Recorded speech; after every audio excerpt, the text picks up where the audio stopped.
Hello. Hey, how's it going? Hey, Jess. Hey, Jules. You're both in the chat.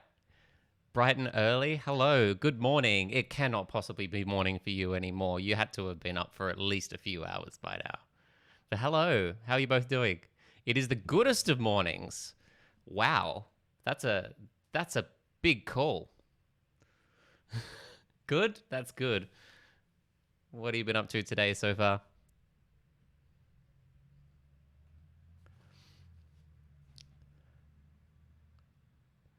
Good to see you both. I'm just checking it, making sure my stream's all good and running up.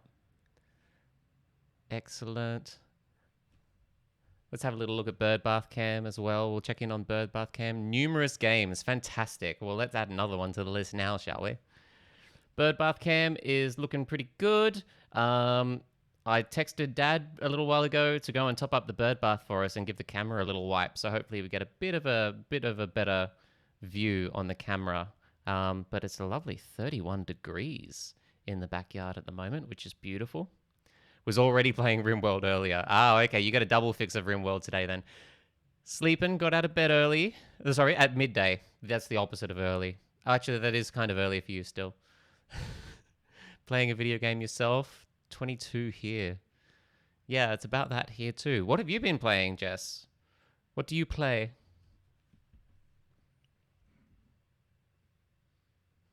Has Jules been getting you into RimWorld as well? Or you're playing something else? Happy Saturday, by the way. GTA. Nice. Vehicular manslaughter simulator. Yes, accurate. Definitely accurate. Amazing. Good to hear. Never played it before. Really? Oh, how are you finding it? Are you playing? So, what, you playing GTA 5? Are you playing online or are you playing like the campaign? It's not all it's hyped up to be. I got to agree. Single player. I will say the single player campaign of 5 is a lot better than online, at least. Great game ruined by execution. Yeah. Um, the story of the game is really cool, but oh wait, hang on, bird bath. What's happening there? Look, we have a lizard boy. You have to look really hard, but like down in the very corner, walking up the log, we have a tiny little lizard bro. Oh, and he's going. There he goes. Bye bye, lizard bro.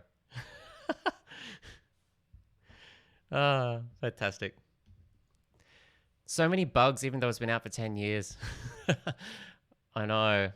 It's a real shame because as far as like story goes, and like just how big and expansive the world feels, um, they completely ignored the campaign. Completely ignored the campaign in favor of just adding more and more and more endless shit to online because that's what makes them money, right? That like the online players spending money to buy in-game shit is what actually makes them the dollars. So they completely forgot about the fact that they had a game with a really solid campaign, a really solid single-player mode, that has gone to waste over the last 10 years because they haven't bothered to look after it. So much stuff that would be great in both online and single player. Yeah, it feels empty. Yeah, all just the same. Can't go inside any buildings. Yep, absolutely. Quite bland. Yeah. Yeah, it's a shame. It's a real shame. Danielle was saying from the other room that you need to get online and play the 5M mod and just start, I don't know, role playing a police officer or a civilian or something. Maybe that's more your speed. Certainly does add a lot of nah. Nope. Don't like that idea. Oh dear. The destructibility is so inconsistent. I never really thought of that. But yeah, you're right. You're absolutely right. That's all right. I'm sure they'll make a GTA 6 eventually once they can stop milking money out of GTA 5. You've learned what is destructible, but it's not something you should learn. So never. Yeah, well, true. This is exactly right. GTA 6. It'll come out about the same time as Elder Scrolls 6, I'd say. Yeah,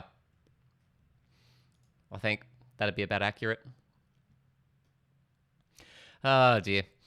Anyway, one game that is still doing well, though, segue, is of course RimWorld, which we will get back into.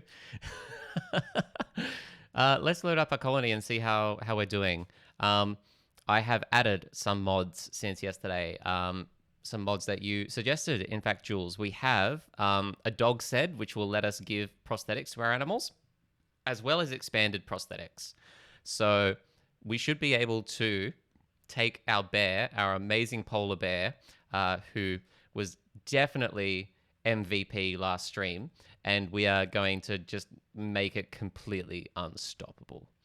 The bear is going to be our god, basically. I've also put animal armor on there because I figure along the way as well, we obviously need to give our bear some pimpin' armor, right? To for no other reason really, to make sure that it's that it doesn't end up lying on the ground all sad and broken like it was yesterday. Poor thing. Golden Compass style, exactly. Golden Compass style. That highly acclaimed novel that was turned into a not so highly acclaimed film that I definitely saw. I don't think I actually saw it, but yes, that was a thing. Did I fix my friend's car? Yes, I did. It was simple. She flattened her battery. She left her lights on overnight. She flattened her battery. So rather than just come around and give her a jump, I have a battery charger. So I came around, popped the bar on the propped the battery on the charger. Easy mistake to make. Yep. Chucked the battery on the charger for a couple of hours while we hung around and had a chat, and it's as good as new now. The armored polar bears were so cool. I did see that. I at least saw the armored polar bears in the trailers.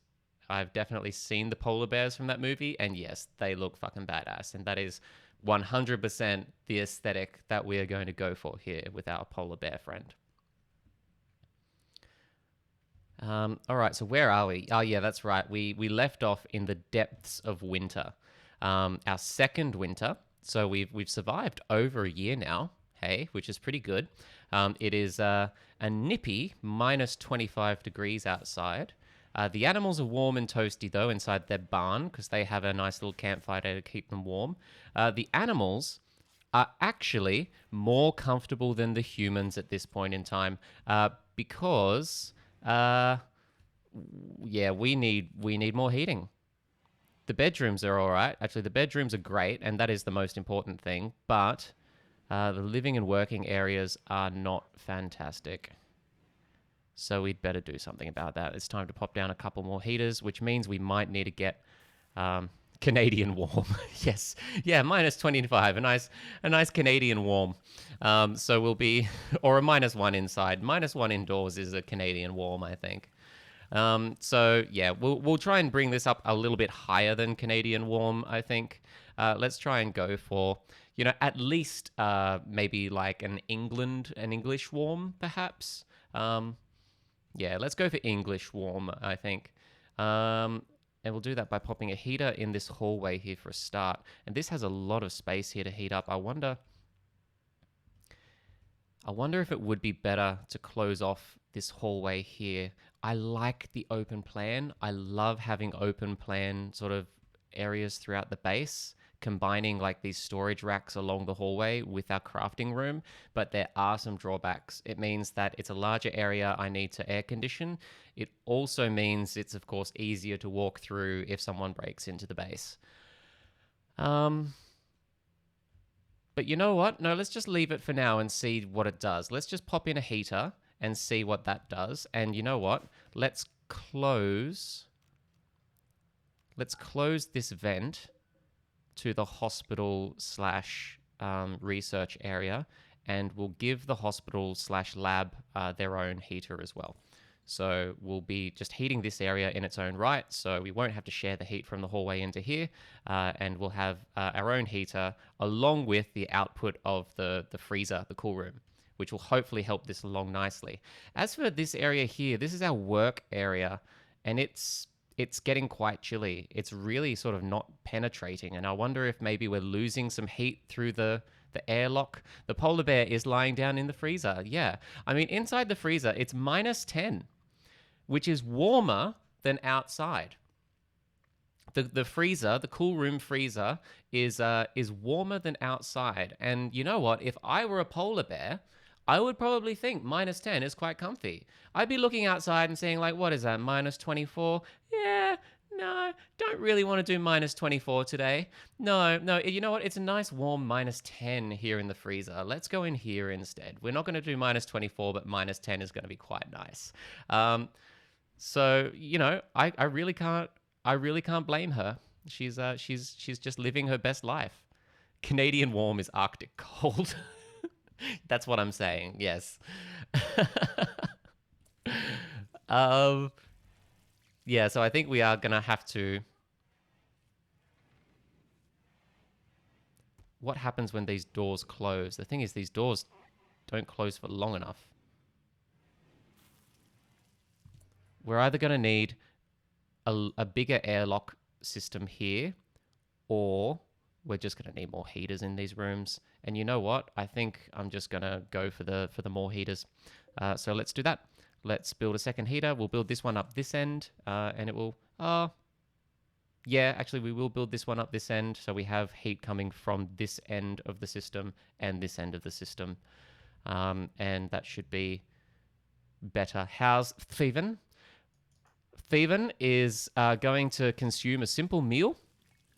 He is in good health. He has still got some scars and marks on his body from old gunshot wounds, but that's okay. You know, that just comes along with being a badass, which apparently he proved himself to be yesterday. We all thought Theven was useless. We were all making fun of him, and you know what? I am a big enough person to admit when I'm wrong. And I was wrong about Theven. Theven was actually pretty badass. Exactly. Awful colonist, I'll prove you wrong. Exactly. Theven was like, no. I don't have to live up to that expectation. I'll show you all. We're gonna put another vent in here as well to heat this bedroom, where it's currently -10, which is probably not great.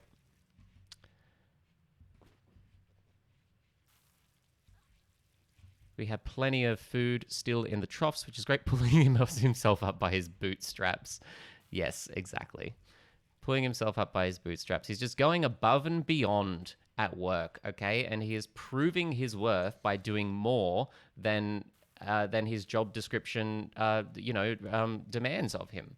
And that's a great way to stand out and really, really move ahead in the world. I've heard that. Maybe. All right. So things are chugging along here. Things are chugging along here pretty nicely. Theven is feeding the animals. Good job, Theven. Fantastic work. We have, once again, a real shortage of storage space. Our problem is we have a whole heap of clothes here from dead people that we've killed that we kind of need to get rid of. We're just going to need like a bulk goods trader or someone to come along who is willing to buy all of these dead people clothes from us because we have too many. Worst comes to worst, we can just burn them. We can literally just get the crematorium and just incinerate them. But, you know, we have them. We might as well turn a quick buck off them. Minor break risk. Javelina. Oh, of course. Javelina was major break last time, but is now only a minor break risk because we put that pain stopper inside her brain. Because that's right, she has the mechanites, which give her super senses. She has spidey senses now, which is pretty cool, but it does cause her severe pain. But with a pain stopper in her brain is going to stop that. So we'll get all the benefits without the excruciating pain. Our cat, Jules the cat, is wandering around in the rooms. That's nice. Enslaved Lance. Oh, okay, yes. So Rin informed Lance that he must obey orders and work. Lance has accepted and joined the community. So Lance, that's right. Lance was a slave, and we tried to turn Lance the slave into a prisoner so that we could just recruit him and bring him into the colony. But Lance has an unbreakable will. He has unwavering loyalty to his people, and he will not turn. He will not join our faction. So the only way we can keep Lance here and keep him useful is to keep him as a slave, because he doesn't want to join us. So I just want that on the record. We gave Lance the opportunity to not be a slave. He could have joined the colony and have all the other privileges that all the other people here have, but he chose to stay a slave. His fault, exactly. It's a pretty stupid perspective. I don't know which one you're referring to, my one or Lance's one, because they're both pretty terrible when you think about them. But yes. But anyway, we have Lance, and we are absolutely justified in keeping Lance a slave. Didn't want to accept my ultimatum. He reaps what he sows. Exactly. That's the way I see it.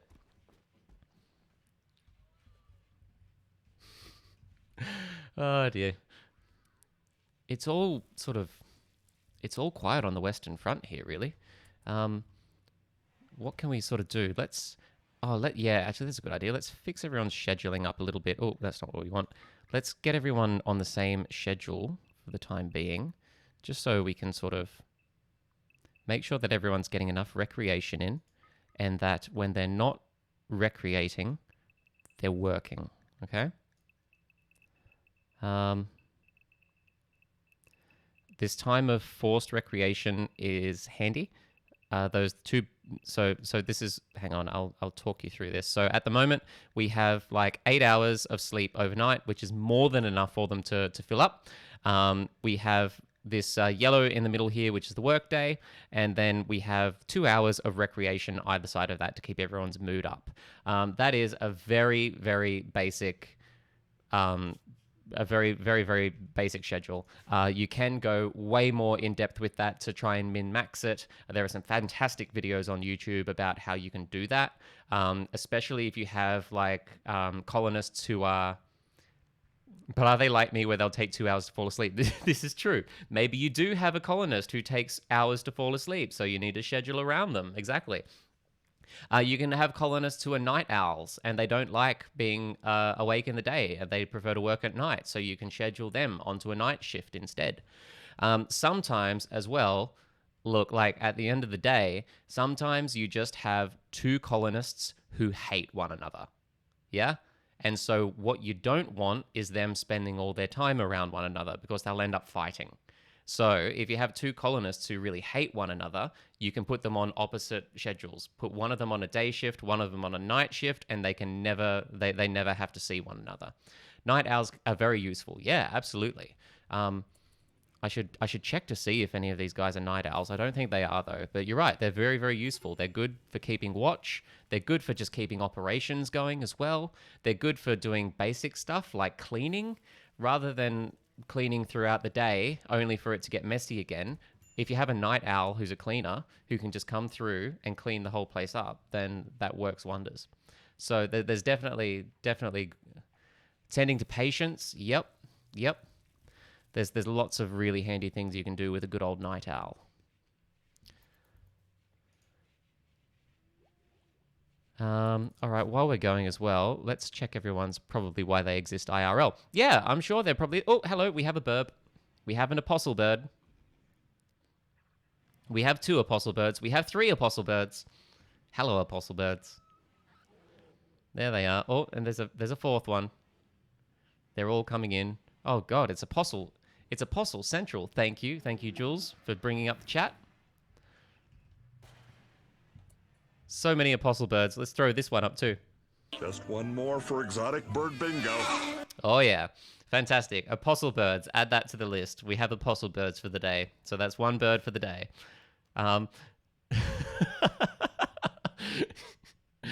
Yes, that's a new feature. So yeah, apostle birds. Fantastic. Let's tick that off the list. Oh, we have a Twitch drop. Jules has sent us an elbow blade. What on earth? A razor-sharp blade that extends at will from a hidden opening at the end of the ulna. Appearing without warning, it can be used for devastating slice attacks. Okay.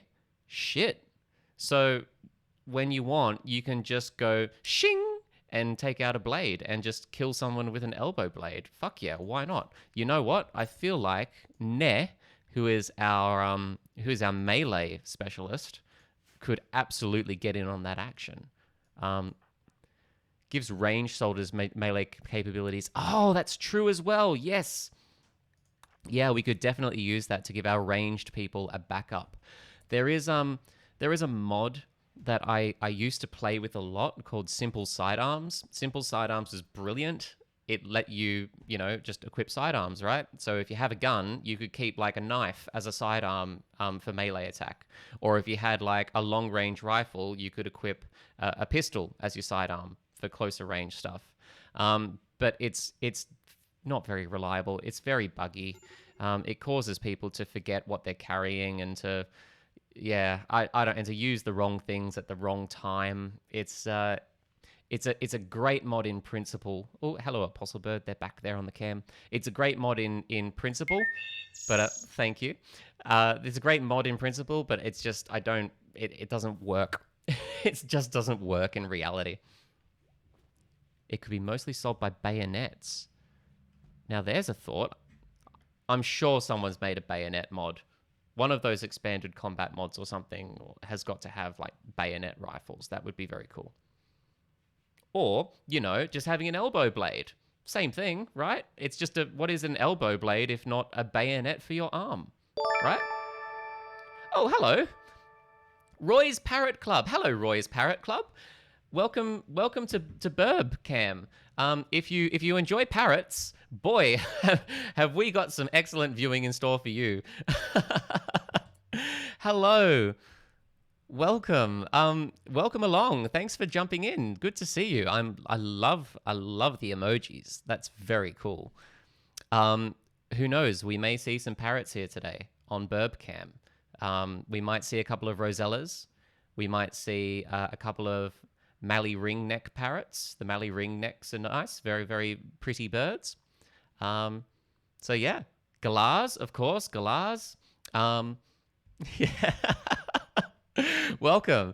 Thanks for dropping in. Are you a RimWorld fan, or what brings you along? Oh my god, we have Bird Party. Bird Party, absolutely. I love it. The Bird Party has started. Australia, land of the parrots. Definitely. Some might say too many parrots. They would be wrong, but they might say it anyway.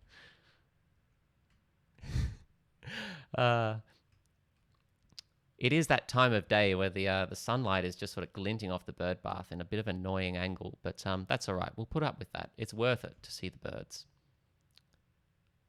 Wish I could live in a place that has parrots in the wild. Whereabouts are you from? Where are you hailing from? Where are you hailing from today? We have pretty similar numbers of parrot species to South America. Oh, there you go. Straight away. Here we are. We have a rosella. That's an eastern rosella. Look at it go. Fantastic. Popping in to say hello, having a little drink from the bird bath. It's like we've just summoned it. Yes, there we go. Rosella. Thank you for summoning the bot. Yes, that is an eastern rosella. And yes, as the bot says, they nest up in high hollows in the trees. So old gum trees especially, with very high branches with hollows in them, they're the perfect place for rosellas to nest.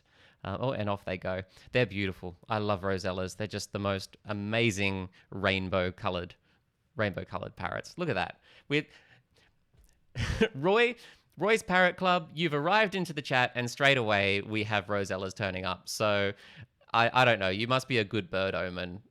You live in Utah, and you run a pet parrot rescue, and you have a few rosellas. Oh, fantastic! Oh, what excellent work you do. Looking after birds, looking after rescued parrots. It is It's quite incredible, like the number of Australian, not just birds, but just Australian animals in general that are just so common in the wild here. They're just a part of, the landscape, but they're pets in other parts of the world, especially America.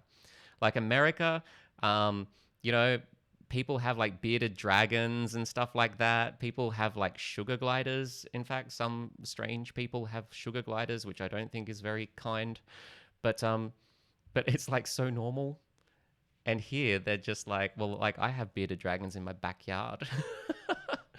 We literally get bearded dragons in the bird bath sometimes. They just come in and cool off on a hot day. Birds of your life. Fantastic. What would you say? Do you have a favorite bird, or is that like having a favorite child? Like you're not supposed to have a favorite because they're all amazing.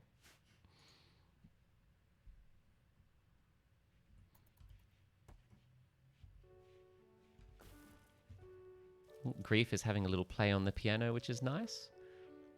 It's quite funny just seeing, one of our colonists just sitting there with like a fucking combat helmet playing away on the piano, playing a very lovely tune. It's a bit like watching Master Chief at open mic night or at like a cabaret bar or something. So things are working pretty well here. We have food. We have the food situation pretty well under control. Oh, hello. Danielle has redeemed some owl bucks. Oh dear. Yes. So this is a thing. This is a thing now. You may have noticed, for those of you who have been here, and I'm sure for you as well, Roy's Parrot Club, if you uh, do love, frequenting other channels, you can accrue like coins for staying in the chat and hanging around and watching. So Danielle, my partner from the next room, has just spent 500 coins to get a big stretch. Thank you for reminding me to take a big stretch. That's good. Thank you. I'm going to do that now. Don't mind me. Oh. Big stretch. Ah, oh, thank you. It's hard. I got a flock personally. Your Amazon and Scarlet Macaws. Wow, Scarlet Macaw. That's cool. The ones with me the most, but my dream bird is a black palm cockatoo. Wow. That would be incredible. I've seen a macaw once at Bunnings. If you don't know what Bunnings is, it's like Home Depot, right? Or Lowe's, or like one of those big box hardware stores. We have them in Australia, and they're called Bunnings. And everyone takes their dogs to Bunnings. Like you can bring your dog along, you can put them in the trolley and walk around Bunnings and do your shopping. And one time I was in Bunnings, and a woman had brought in a scarlet macaw, this beautiful, big red parrot with a beautiful, colorful plumage on its tips. And apparently, much like you, very much a bird enthusiast, and it was quite a young macaw who needed practice. Exactly, right there in your emojis, right? Looked just like your emojis. Literally just walking around with its handler in Bunnings. And I got talking to the owner, and apparently, because it was quite young, it needed practice socializing, right? It needed to get used to humans. So they actually brought their parrot to Bunnings to help them get used to other people. Oh, I don't have a Discord. Actually, or do I have a Discord? No, I don't. I think this is one thing that I definitely need to do, because I haven't gotten to the point where I'm like getting on socials and growing my networks and stuff. I have a Twitter. Thank you, Danielle. Thank you, babe, for throwing that up. And I will be setting up a Discord, or maybe even just piggybacking off Danielle's Discord, because she has one that she uses fairly often. And I may even just make like a channel on her Discord. So yeah, watch this space. And I would definitely love to get in touch. Yeah. Oh, how cool. I sent my Facebook a picture of your macaw. Oh, brilliant. Okay, let's have a look at this. Hang on. I'll try and bring it up on the screen.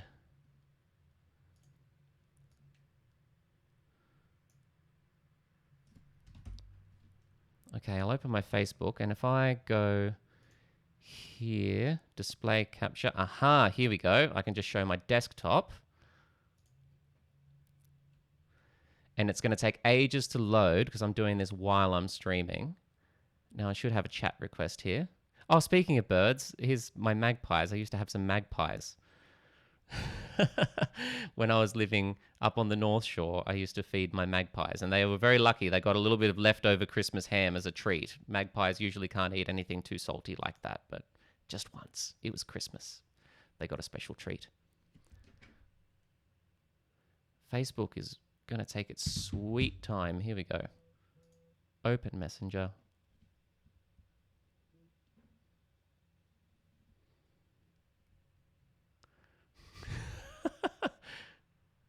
Hang on. What I'll do is I'll throw my game back up while I'm looking through my messages here to try and find you.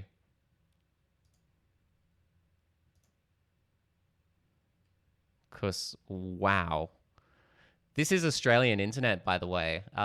We have welcome to Australia. Beautiful birds, wonderful birds. Shithouse internet, real shit internet.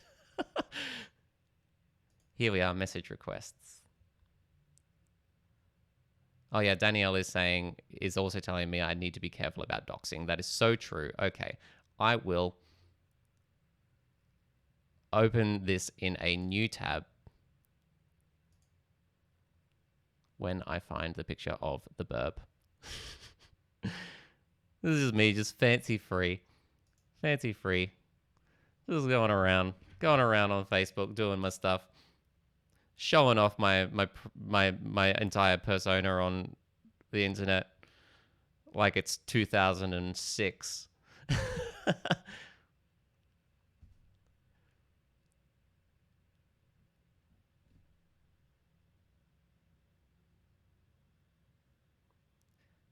You know what? I don't actually have a message request here. You may have sent it to the wrong Hannah, perhaps, or unless it's on Twitter.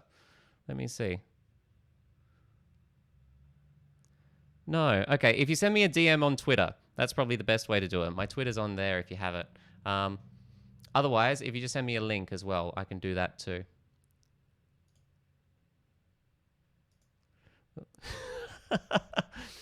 Oh, dear. Oh, I'm such an amateur at the internet. I can't believe I'm saying that. I was born in 1990. I've had my whole life on the internet almost. Eclipse, what's happening? One of the moons has eclipsed the sun. That's not a problem because we're on solar power. What is a problem is the fact that the wind has gone down at the same time. But hopefully we have enough battery power hooked up that that's not going to be a problem. Let's see. Oh, that's right. We're going to fix the work because we have Lance, who has recently joined us. We need to get him all signed back up into work.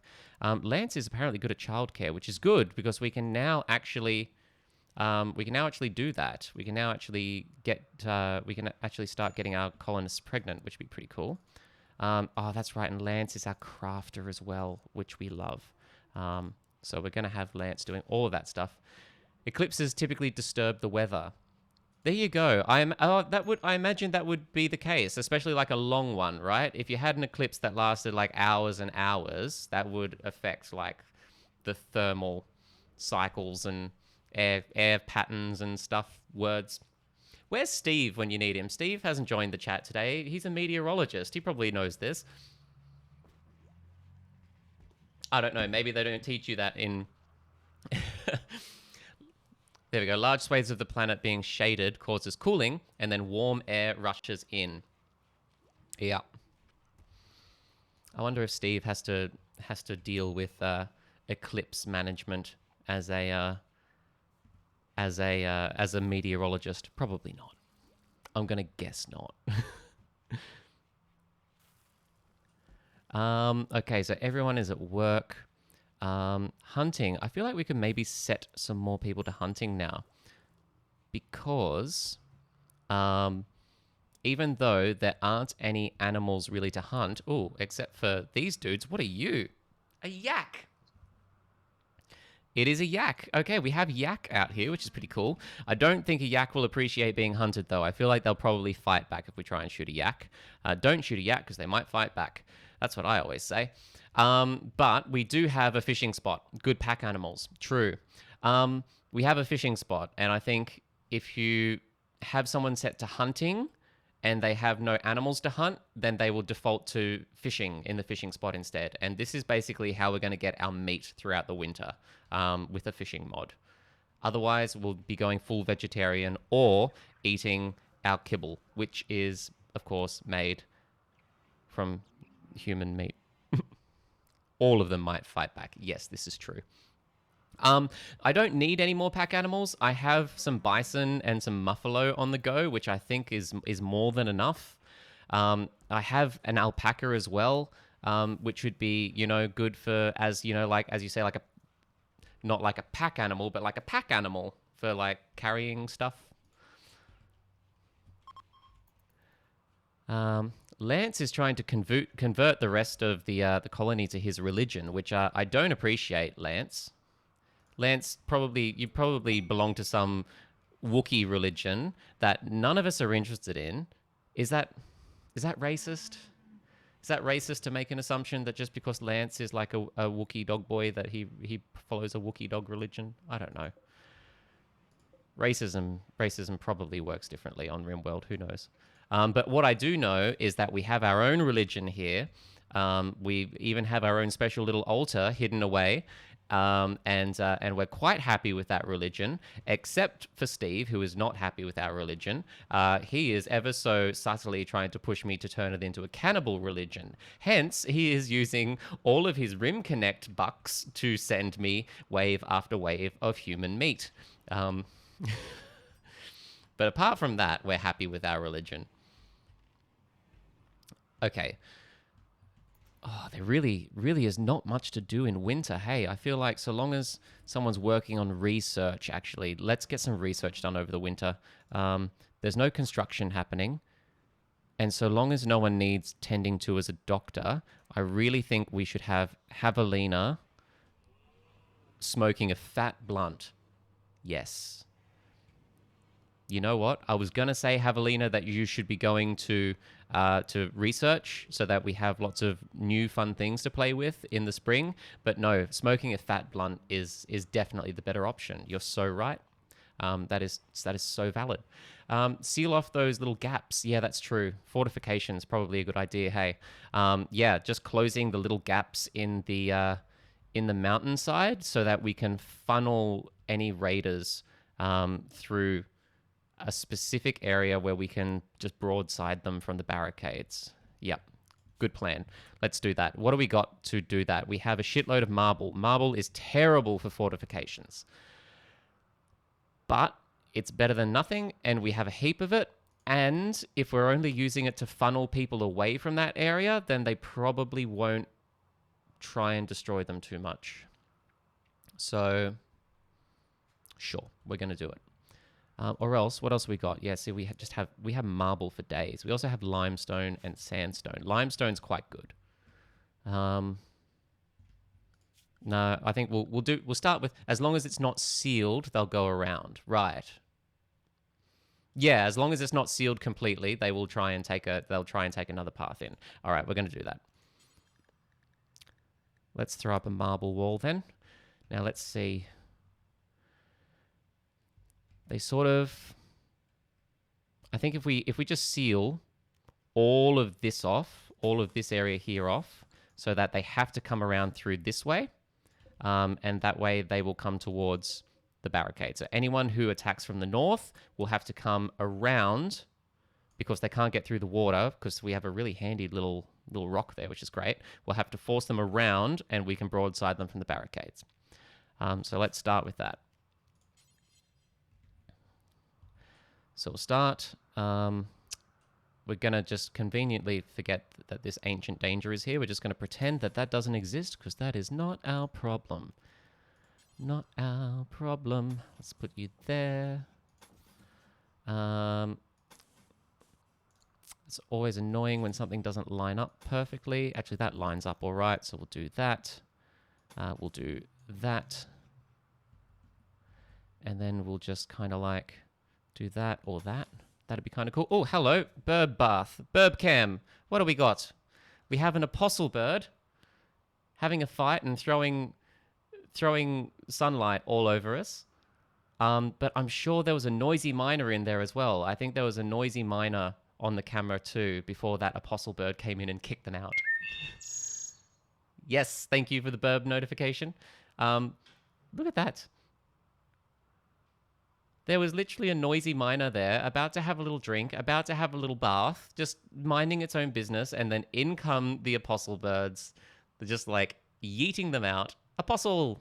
Yes. I do like the apostle birds though, because they are funny. They have a lot of character, the apostle birds. And as the bot says, they're called that because they hang out in groups of about 12. And they really splash around. Yeah, they absolutely love it. They get right up in there, diving straight in. Yeah. Yes, they're just having a grand time jumping around in the bird bath.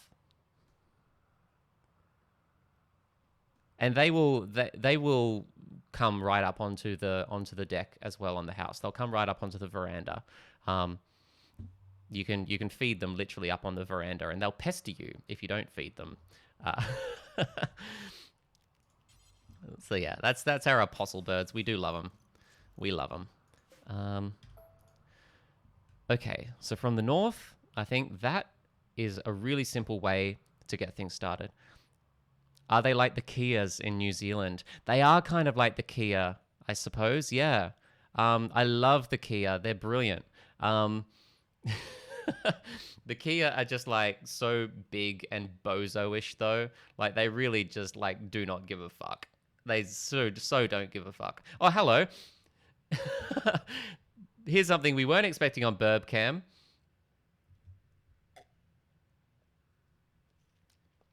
Burb Cam is now Dad Cam because he's giving it a little clean and a little top up. Dad. I don't think the bot has a dad command. There we go. Thank you, Dad. That's amazing. Oh, look at him go. Thank you, Dad. Much appreciated. I'm going to send him a message to say thank you.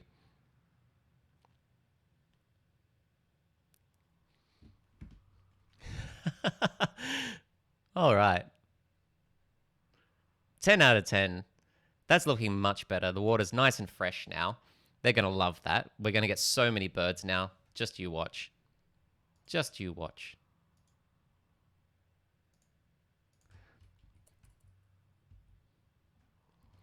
All right. Yeah, sorry we don't have a bot to tell you about my dad. What can I tell you about my dad? Let's see. His name's Trev. He works in the mines. He was a truck driver for a long, long time. Hard work truck driving out in Australia, especially. I mean, not like truck driving in the not unlike truck driving in the US, I suppose, actually around Utah and stuff. Like very, very large areas to cover. And yep, that was my dad driving around Australia, doing Sydney and Brisbane and Adelaide and stuff week after week. So yeah, but these days he's more settled down working in the mines.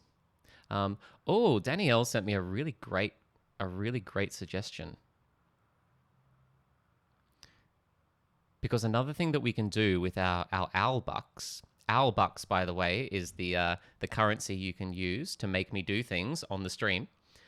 So don't forget that you have your owl bucks. It's not just your Rim Connect silver that you can use. You have your owl bucks as well. We can gamble our owl bucks because why not? So for example, if a raid comes up, if a raid happens, I can throw up a poll in the chat, and I might ask something like, "Will we all survive this raid? Yes or no?" And you can place your bet, and if you're right, then you can double your bet of owl bucks, and if you're wrong, then I get all your owl bucks. They're mine forever. Steven is throwing a party. It is 4 in the morning, but Steve is throwing a party. Fair enough. Or maybe that was an old notification. He probably did that last night and I completely missed it. Sorry, Steven. I'm sorry for missing your party, Steven. That was very, very selfish of me. That was so inconsiderate. Let's see. Marble wall.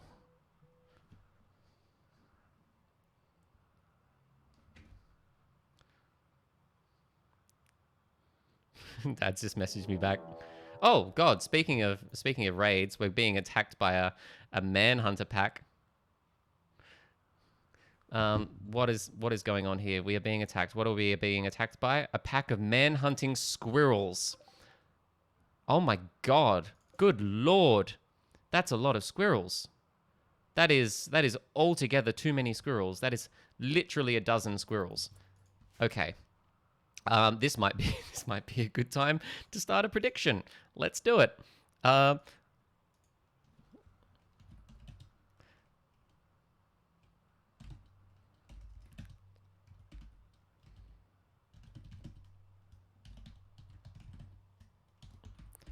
So we're going to say, will we survive the man-hunting squirrels?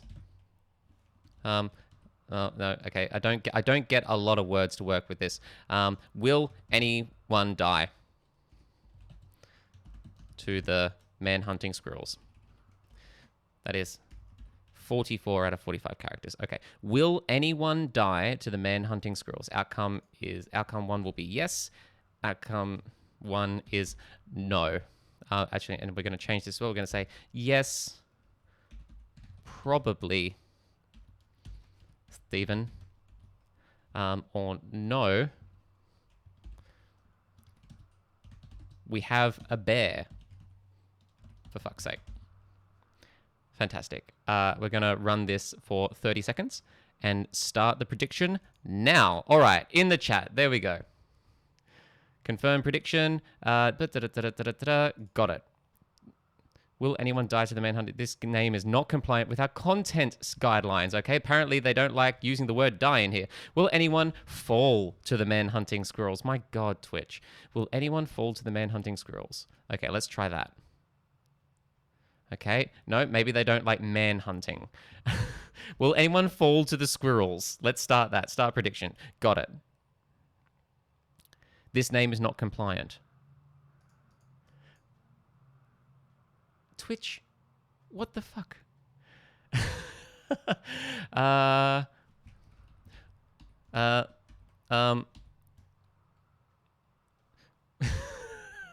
Perhaps will squirrels bad? Yes. Yes. Will squirrels bad? Will squirrels be bad? Which means, will someone die to the squirrels, okay? And yes will be someone will die, and no will be no one will die. Let's try that. Got it. Will that work? This name is not compliant. What the... Does Twitch have something against squirrels? Is it the squirrels they don't like?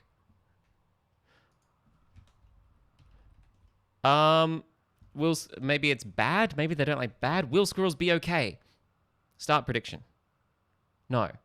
Squirrel is a slur, obviously. Oh God, of course. Yeah, I forgot. Yeah. What if I put an asterisk in there? Oh my God. Will colonists be okay? Yes. We have bear. No.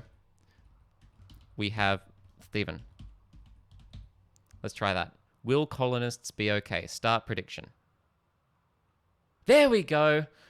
My Lord. Will it be bad? Never mind me just laughing so much. Thank you, Jess. All right, place your bets. You have 30 seconds. Will it be bad? Will it be bad? Will colonists be okay? So yes will mean no one dies. No means someone will die. Or not long left. There's like maybe 5 seconds. Let's see. Will colonists be okay? All right. Time's up. Let's find out. Oh, missed it. That happened really quickly. Okay, I might make it a minute next time. I'll make it a minute next time.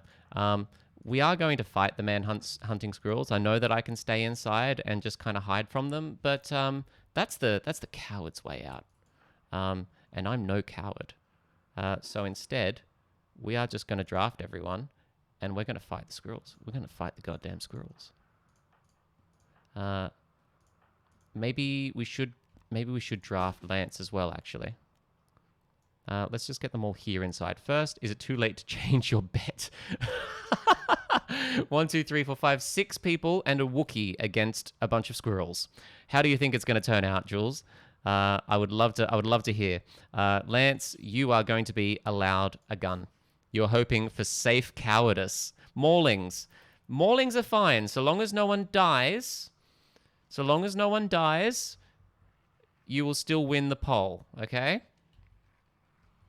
Oh God, they're all here. All right. Everyone's selected except Javelina. Javelina should probably be on standby, though, to do doctoring. On net, you'll probably have to go here. Steven is so dead. Oh, hey, Steve. How's it going?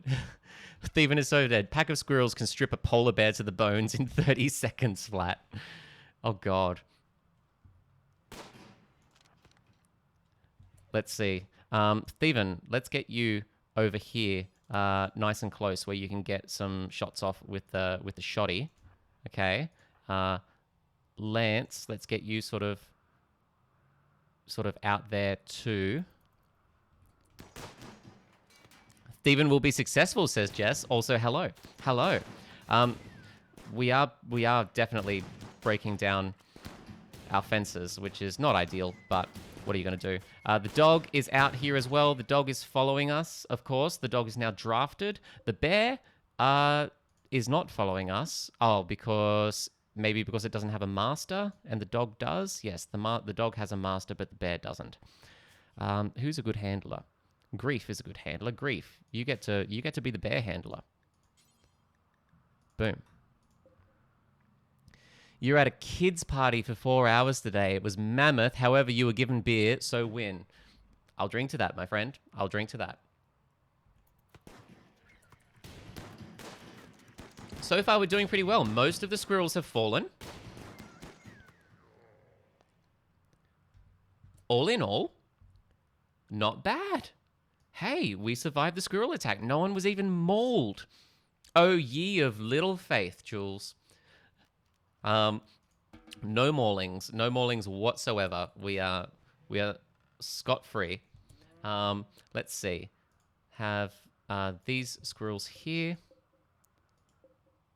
We're going to. These ones here are diseased because they're discolored. You can see they've probably got something really nasty. What have they got? Scarier. Okay, which I guess is like RimWorld rabies. I guess Rim rabies. Yeah, scarier. Yep. Pretty impressive ordnance and accuracy there. I know, right? The accuracy, especially because RimWorld shooting is not great. Not great usually.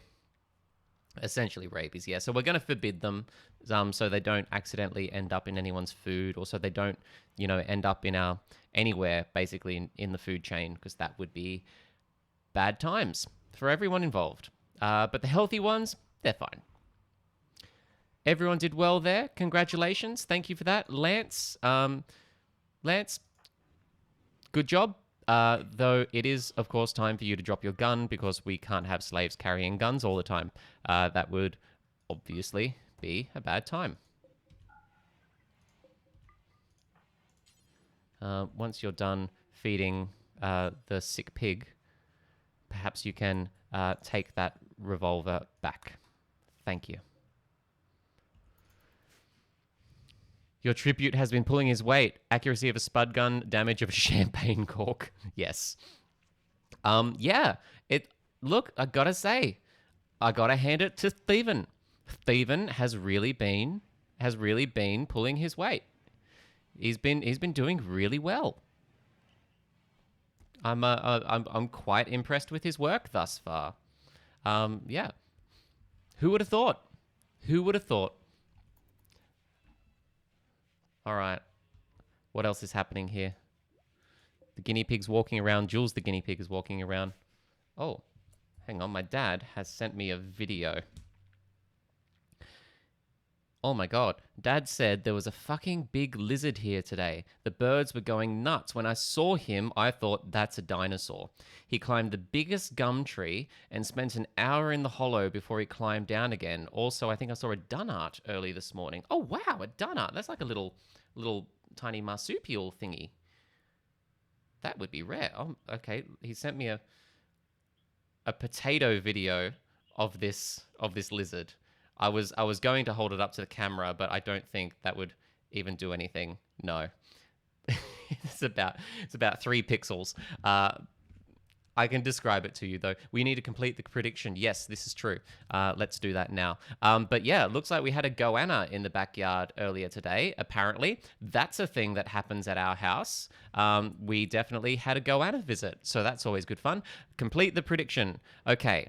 How do I do this? Manage goal, start guest, choose prediction. Will that bring up my old ones? Yes, here we go.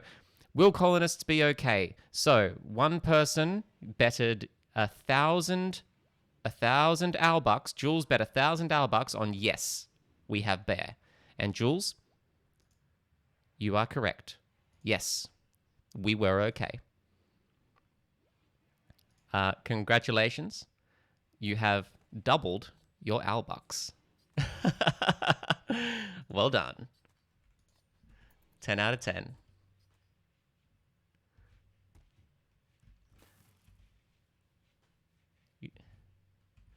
No, you just got them back. Oh, you didn't double them? You only got the same back. Oh, okay. Wow, you don't actually. It's just the pool. Oh, you get the pool. I see. You get the pool. Okie doke. Someone else bet 10. Okay, well, you got 1,010 then. There you go. You got 1,000 plus interest. You got your 1,000 back plus interest. That works. All right. Everyone is still happy. Wintertime is just rolling along. Javelina is doing all the research, which is fantastic. What's Javelina working on at the moment? We're going through our antidepressants. That's right. That's pretty important because we want to start growing some medicine throughout the next thing, throughout the springtime. Sorry, don't mind me. Just dismissing messages. There we go. All right. I suppose I'll keep this entryway here and this entryway here fairly open for raiders to come in, so that they sort of funnel in this way. Though I might build a wall along here, so I might like build my marble wall like there and there and like there. Just so I funnel them, if they're coming from this way, I'm funneling them upwards a little bit so that they can come in range of this barricade. Although, to be honest, I probably need to move these barricades because like this one here, for example, it's now, since I expanded the base, it's tucked too far in. We can't get a clean shot without going across here. So I think I really need to start thinking a bit harder about my defenses. Marble wall, we will wall this one up here. We'll just do one of these. It's nice and easy. This we can keep open because they're sort of coming from this way. This we will close. Yes, this we will close. And move them around the other way. We'll do that. Yeah. So if they come up from this side, they'll be forced up through here. If they come from this side, they'll be forced down through here. And if they come from the top, they'll be forced down through here. We're lucky that we have these formations on the coast. Can they get around here? I don't think they can. I don't think they can get around there.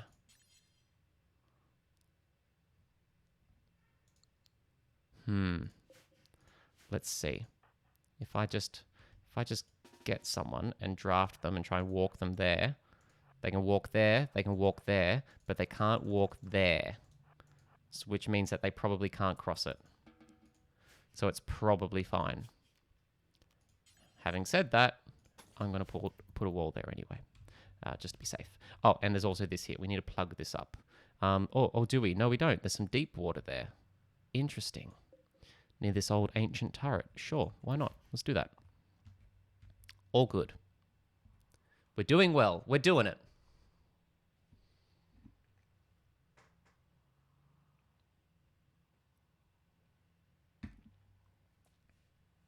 We are doing it. We have Lance going out and delivering all of the blocks to our walls, which is fantastic. Once we get a builder online, our builder will go and do that. Which mod did you get for animal armor? I think it may have just been called animal armor. And it's probably something we're going to have to research. Animal armor, here we are. So we can do basic animal armor and then advanced animal armor, where we can make heavy armor, which is pretty cool. But we're going to have to unlock them, of course. We have some cargo pods. What do we got? We have some plain leather. We'll take that. Thank you very much. Oh, and what's going on out here? We have some deer. Oh, yes. Very happy to hunt some deer. All of you there in the middle, you are very unlucky. Of course, you're getting hunted. We have some horses. Ooh, horses are pretty cool. But we don't need any more animals. Once we have, like, communications set up and we can, talk to traders a bit easier. Oh, hello, what's happening? A lynx is hunting Thievin. No, Thievin! Run! Run, Thievin! Oh, should he run? Probably not. The lynx is almost definitely going to outrun him. No, not Thievin! I know. Rin is in the vicinity. Do we try and put up a fight against the lynx? What do you think? Do we put up a fight or do we run? I wanna hear what you think.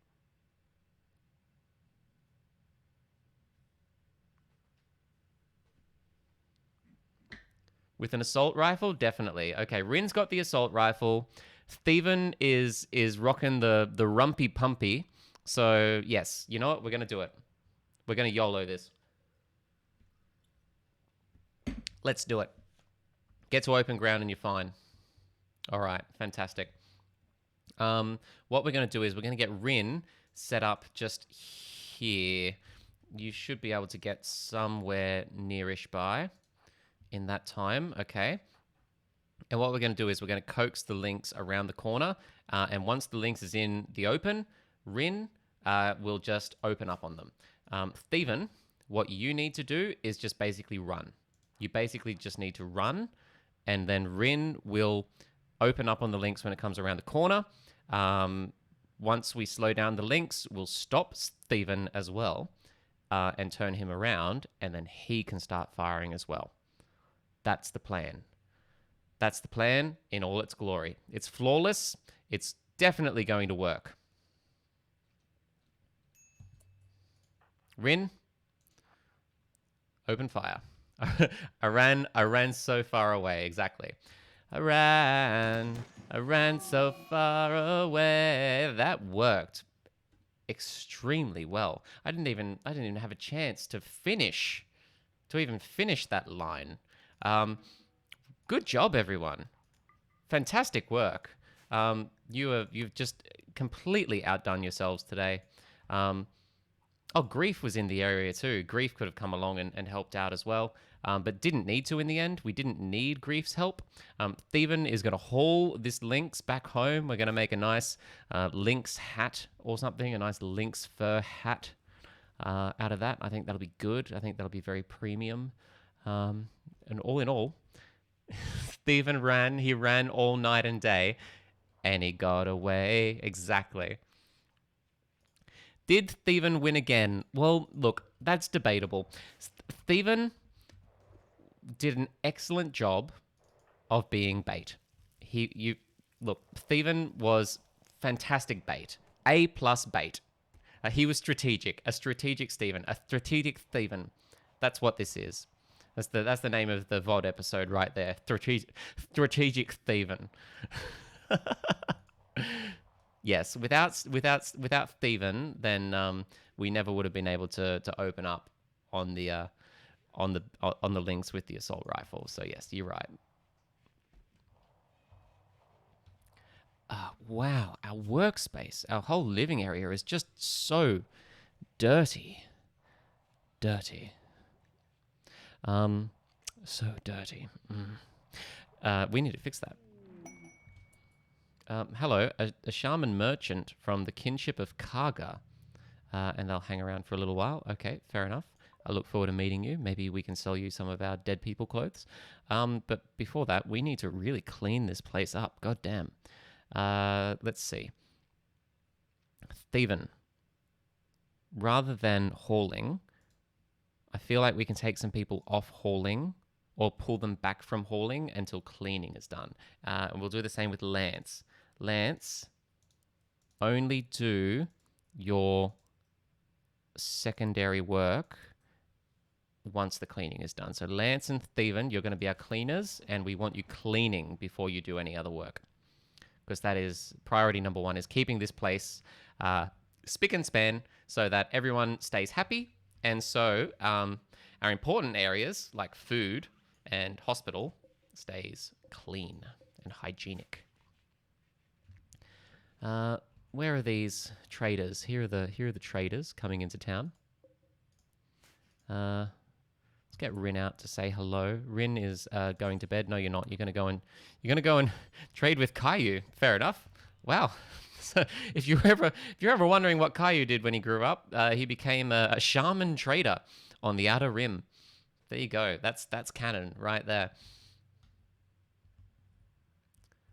Half of these guys going around the mountain. Fair enough. Rin is coming out to greet them.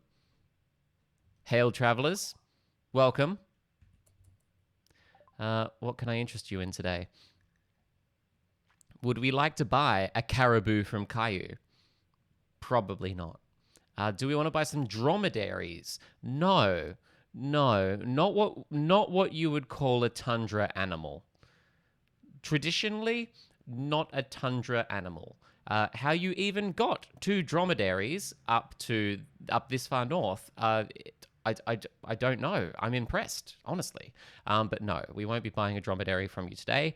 Thank you for the kind offer, though. Can we buy some other stuff? I mean, we can always use more pemmican as a backup, just in case we hit dire straits once more. We'll just buy how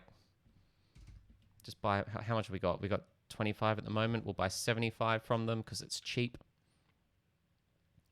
Camels do remarkably well in non-desert environments. But what about like Arctic Circle environments though? What about like here? Like this is very much like the taiga tundra kind of environment. Nutriamine, we have 50 of that. We probably don't need any more of that. Components, they don't have any of that to sell. Herbal medicine. The fat distribution is wrong for the cold. There you go. Yeah, right. Yeah, very fatty animals. Camels. I've eaten camel meat, and it's very fatty. It's very, very fatty meat. But yeah, not the kind of fat that keeps you warm though, apparently.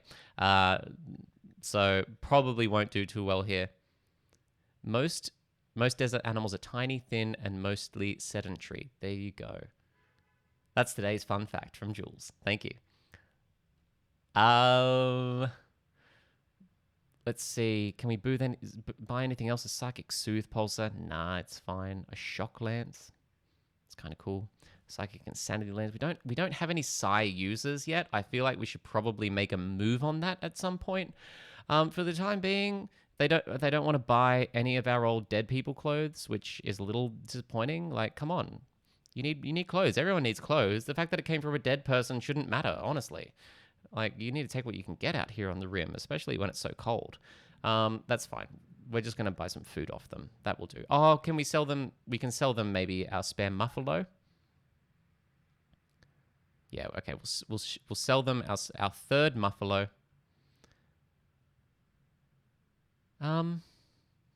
We should probably get a male and a female muffalo. Then we can breed them and sell the babbies, right? We should definitely do that. But we'll keep the 2 that we have already. We'll just sell that 3rd one because we don't need 3. We probably don't need the alpaca, but I kind of like them, so we're going to keep them. The bison we definitely want to keep. We can't sell them the pigs. Fine. That'll do. Thank you. Thank you very much for your custom. Is probably what they should be saying to us because we did most of the buying, but you know.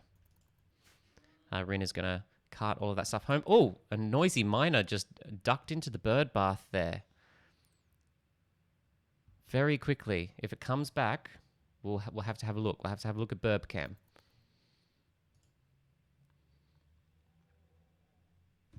There it is. Haha, we have a miner. A noisy miner.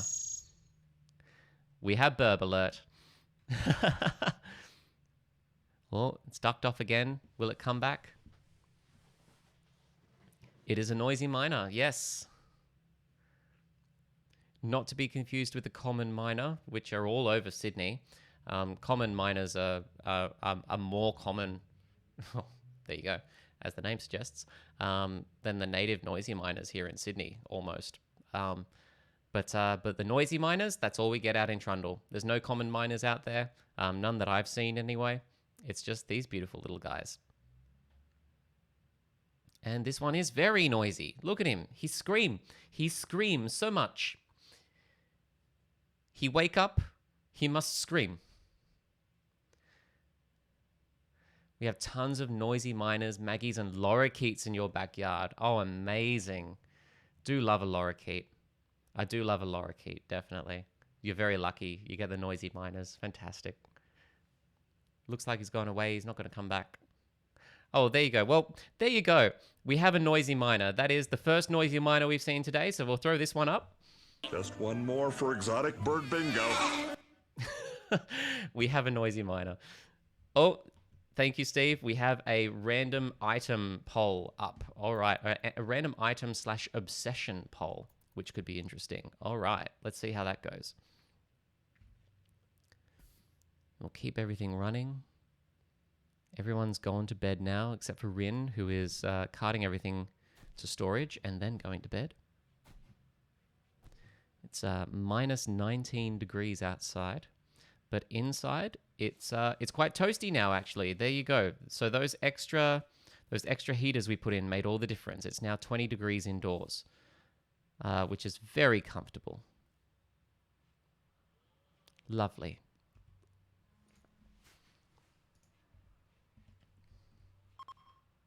The tribespeople are leaving because of the dangerous temperatures. I don't blame you. Oh, Maggie. We have a magpie. This is one of the adults by the looks of it. So we had one of the juvenile magpies earlier yesterday. But this is definitely one of the adults, possibly its mum or dad. So that they got that beautiful dark black and white plumage, whereas the baby or the juvenile we had yesterday still had a lot of gray plumage around its neck and back rather than the white. And as they get older, they get much more white on the back instead of gray. No Math Genius is here. You want to see a kangaroo? Hello, friend. How are you? We do get kangaroos in the backyard. We've definitely had kangaroos in the backyard before. But not very. Unleashing a kangaroo is a high level stream reward. Yeah.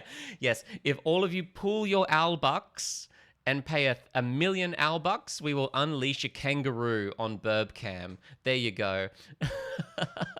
Definitely. We definitely get kangaroos in the backyard fairly regularly, but not super regularly. Yes, Kappa indeed. Super sleepy, just woke up to catch up with you before your weekend road trip. How exciting. Oh, very cool. And have I ever played Wingspan? No, I haven't. No. Is that one I should check out? Is that one I should maybe play on stream and check out? Our magpie's flown off. If you like birds, for sure. That's the bird collecting board game. Bye, Maggie. That would be pretty cool. That'd be the kind of thing that would be great to play while using BirdCam, right? The game list. Oh, yeah, good idea. We should definitely get a game list command up there. I like that. It's a board game. I think there's a PC version too. Ah, I see. All right. Yeah, if there's a PC version that I can play on stream, then that might be a really chill thing to play while we're doing BirdCam. Maybe we can just sit here and play like a really nice chill game and watch the birds. That'd be brilliant. That'd be fantastic. So good to see you. So you're off for a road trip tomorrow. Awesome. Whereabouts are you off to? If you don't mind saying, if you don't mind telling the internet your movements, where are you road tripping to tomorrow? Oh, we've had our Twitch event as well. Oh my goodness, what's going on? In 4 hours, going to a friend's house about 4 hours away. Nice. That's a fair road trip. Board game weekend. Yes, I love it. Loving it. Who doesn't love a good board game weekend? Yes. Sydney folks in the chat, Jess and Jules and Steve, when you're around Sydney, we definitely need to have a board game weekend sometime. That sounds great. Well, have fun. Safe travels. Drive safely. Make sure you get there happy and in one piece, and have a really great weekend, because that sounds so chill. What has happened? Twitch has voted. By popular opinion, your channel has triggered corpse obsession for Javelina. Hope your colony isn't a house of cards. Oh, fantastic. So Javelina has, by popular demand, been given a corpse obsession. And she's now going to go and dig someone up. In fact, she's digging up none other than Pwamau, our honored dead, who is sitting here in a beautiful sarcophagus in our beautiful temple. And Javelina, who is the religious leader of the temple, no less, is going to go in there and exhume him for no particular reason. Just RimWorld things. Just RimWorld things. And there's a reindeer in the house. There's a reindeer in the house. La la la la la. There's a reindeer in the house. I don't see a reindeer in the house. Did the bear eat the reindeer? I don't see a reindeer. Was it this? Was it just this buck? Never mind, they left when you looked away. Are you gaslighting me? I have no idea if that's true or not, or if you're literally just playing tricks on me. I can't see any reindeer anywhere. With the traders. Oh, yes, here they are. Oh, yes, it's the caribou. Yes, they are. There we are. The caribou. You're so right. One of our caribou decided to walk inside. That's fine. The caribou are allowed to walk inside. They just might get eaten by the bear. But they walk inside at their own risk. Okay, Javelina is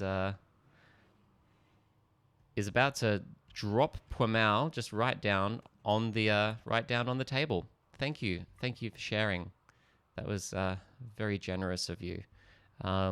Lance, my friend, would you mind waking up and maybe pop Pwamau back inside? Oh wait, we can give Pwamau a fiesta of war. What's a fiesta of war? Is that like his funeral? Or I wonder if there was a table at the mausoleum, would they dump the corpse there? That's a good question. Yeah. If we just had like a table in here, or even here in the temple, right? Could we game the system? Could we game the AI so that on a corpse obsession, they'll just dump them on the table? Are they going to eat the corpse? They won't eat the corpse. Don't worry. No, they've just. Javelina has had some kind of mental break. Life has been very hard on her. And yeah, not this human corpse. That's a good qualification. Thank you, Jules. And has decided to just dig someone up and pop them on the table to look at them. It's perfectly normal human behavior. Nothing to worry about. We'll just pop him back in the sarcophagus, and we'll be on our way. Don't be concerned. No, we're not eating this one. Not this human. Yeah, yeah. Pwamau, what was like his religion? Here we are. His religion is the Xanadian Garden, and their rituals. Here are funeral, the mourning of nature. Oh, there you go. Well, that's not his funeral. So, Lance, why is... Oh, no, just clicking... Okay, I see. Clicking on the table begins the fiesta of war. We don't want to do that. No. Instead, Lance, I would like you to simply come out and bury him, please. Thank you. Who got the corpse obsession? It was Javelina. Yeah, none other than our leader. Our glorious religious leader, Javelina, has decided to dig up the dead. Thank you for that. Luckily, this happened at 4 a.m, so no one's awake at the moment. No one else is awake. So we're just going to get Lance to pop out of bed for a sec and just quietly take Pwamau back to his resting place, and no one else has to know. They'll just wake up in the morning, just be any other day. No one has to know. Isn't that right? A little bit of eccentricity can be expected from a religious leader. This is true. This is true. Javelina appears to be following Lance back out. She wants to really... No, she's just wandering. Okay. We skipped a religious festival for one of our colonists, but that's fine. Most of our colonists don't belong to that, I don't think. I'm sure most of them have skeletons in the closet. Do you mean that figuratively or literally? Because in the case of Javelina, considering what she just did, could well be literal. Yes. As someone whose family was Opus Dei, I'm aware. Don't remember them playing around with dead people, though. No. Yeah, the Opus Dei are a bit more hardline. I don't remember learning about anything like that, though. Yes. Oh, dear. Lance, thank you for your work. You can go back to bed now. Everyone else is waking up. They're none the wiser. They had no idea that one of their fallen comrades was lying down on the table for everyone to see. And all is as it should be. What time is it? It is 8 a.m. Lance has not had a lot of sleep. Wow. Do you not like sleeping? Do you not sleep well? Wow. Okay. You go back to sleep then.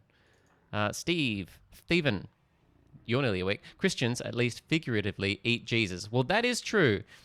That is true. Or in the case of Catholic sects, which Opus Dei is one, I believe, that is literal in their mind. Transubstantiation. It's not even just like a figurative Jesus. It is literally Jesus. That is a thing. That is a thing that I used to do all the time when I was a kid growing up. A quest available. Hello. Thank goodness. We were drifting into talking about religion on the internet, and that's never a good idea. But thankfully, an aristocrat in danger has come to save the day. Fausta Caleris, a yeoman of the fallen empire, is fleeing a troubling political situation and wants to hide out at Cave's Beach for 18 days. Caleris's enemies provoked mechanoids into hunting. There will be a raid of roughly this size: 2 lancers, 4 pikemen, and 2 tesserons. Jesus, that's a lot. We're still walking around with like shotguns and hunting rifles. We can't do that. I'm sorry. I sympathize for you, Caleris, but we are definitely not protecting you. Sorry. that sounds like a you problem. So we'll just let you deal with that on your own. Okay? Okay. Mechanoids are borderline indestructible too. Yes, mechanoids are a pain. We do not need that noise at all. Right, sit rep, food. Food is still doing fine. We're butchering up some of these deer that we hunted. The animals are happy. The people are happy, except for Javelina, who's just going on a little sad wander, but she'll get over it eventually. In all, things are okay. Oh, this room here needs a bit more decorating though, because I've had to take 20 plus rounds from chain shotguns and continue stabbing my pawns. Oh my god. They have a weakness though, right? Aren't mechanoids, they're weak to fire? Question mark, I think. So if you just get the Molotovs on them, that might be a good idea. Or just send the boom rats. Just immune to fire. Okay, other way around. Molotovs do nothing. Fun. Good to know. Max temp is 450 degrees. That's quite high. Let's pop a light in this room. Because this person doesn't have a light. Okay. Their only weakness is bullets. And lots of them, apparently. And lots of them. All right. Other stuff that we can do in the winter. That's right. One thing that I've been wanting to do for quite a long time, and which we kind of have the resources to start thinking about now, and the time for that matter, is getting lodging set up for guests, right? Because we have the hospitality mod on. We have people who are going to want to come and visit us and be our guests. Be our guests. Be our guests. Put our horseshoes to the test. Come and play on the beach where everything is peachy. It'll be fantastic. They'll love it. Everyone is going to want to come to Horseshoe Beach, okay? It is the hippest, coolest location on the Outer Rim where you can come and play with not one, not two, but 6 fully functional horseshoe pins right here on the beach. No Math Genius has redeemed Hydrate. Thank you. Thank you for the reminder. I don't even have water on me, so maybe I'll need to just go and quickly get that. Thank you for reminding me to get my water bottle.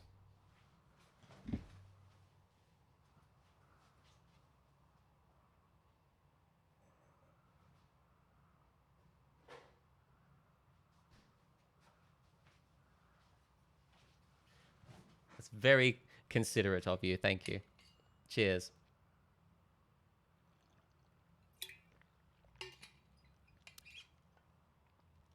Can't believe it actually worked. Of course. I like those little reminders. Those are like little recommended redemptions that people that Twitch sort of threw my way. They're like, hey, decided against picking Hydrate because I thought Hannah would be a smart aleck and take further swigs from her beer. This is true. Jess, if it was you making that request, I probably would have. Just for you, because I know how much you love beer.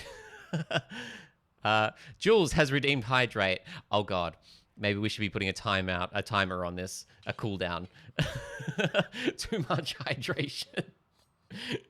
We're going to be seeing a news article where a streamer has tragically died from overhydration. Literally poisoned by water. But also, I'm out of beer. You'll be very happy. Oh, no. Hello, Jess. Jess has redeemed Hydrate. Thank you. Thank you, Jess. Thank you for the reminder. Hail Hydrate. Beautiful. Lovely. I'm feeling so healthy and vibrant. I'm just feeling like my body is really, really thanking me right now. No Math Genius. Yeah. Perhaps one of those, a streamer drank 16 liters of water. This is what happened to her kidneys videos. My skin is glowing. Thank you. Yeah, I can feel it. I can feel it revitalizing my body already. I'm just detoxing as we speak. You're so right, Jules. You need to have a clickbait title. This streamer drank 16 liters of water. You'll never guess what happened next.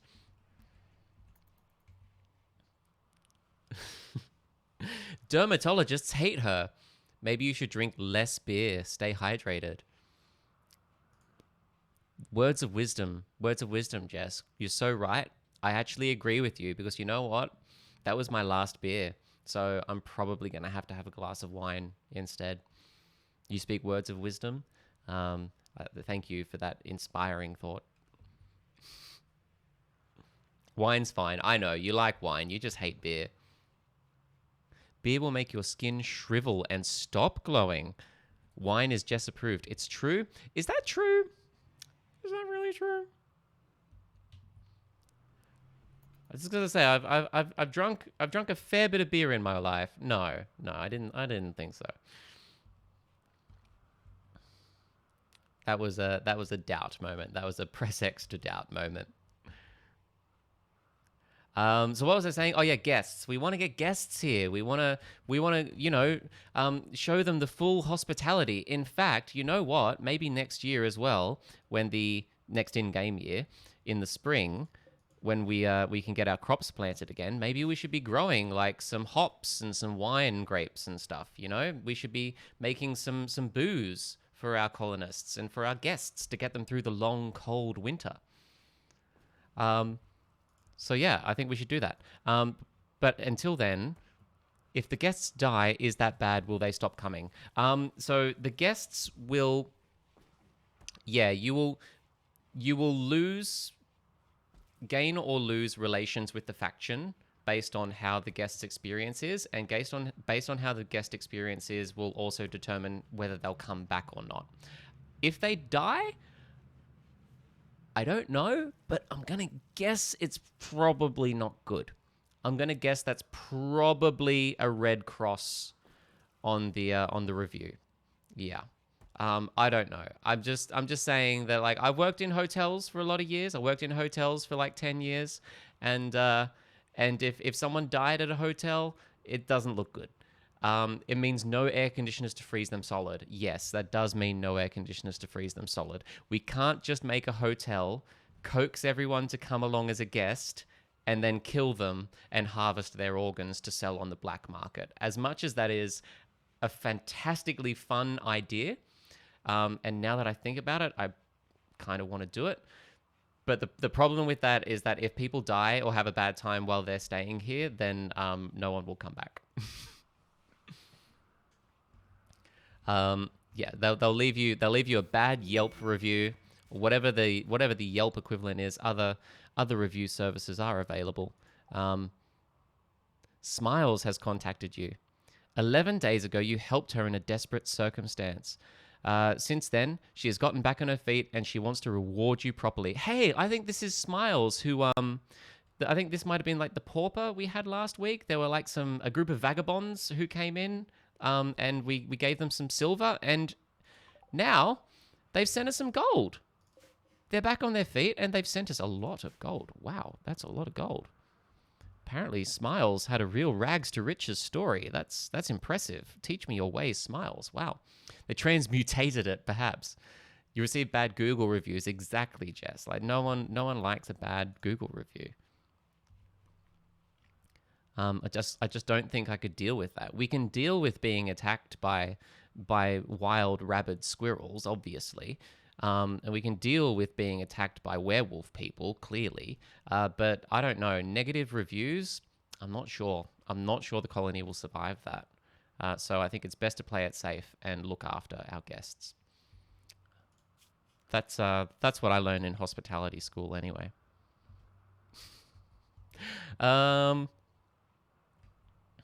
The question then is, where do we put the guests? We've really run out of room in the mountain. There is no more room in the mountain unless I want to, kind of like with our little rumpus room / workshop area here. maybe build it part way into the mountain. Maybe I'd like put half of the rooms in here and then the other half kind of like sticking out of the side of the mountain. Another death at Hotel Hannah. Reviewer slams owner. Exactly. Yep. I keep my hotel license though. The place is up and running. The place is still running. But there are other mountains. That is true. There's nothing stopping us from putting like some rooms out here, perhaps. That would be kind of nice. Or some rooms down here.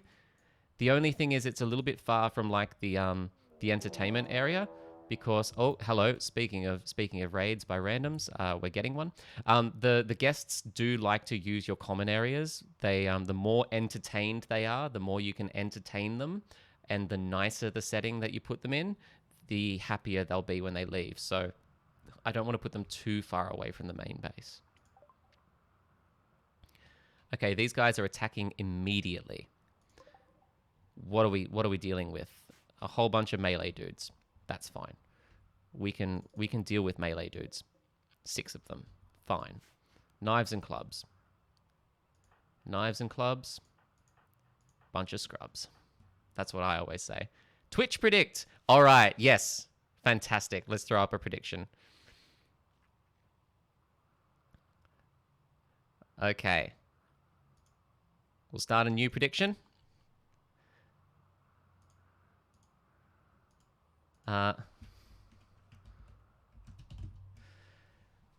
Stephen the Thought Gunner. Stephen the Thought Gunner is to the rescue. Exactly. Let's try and actually make this a full sentence to see if this works.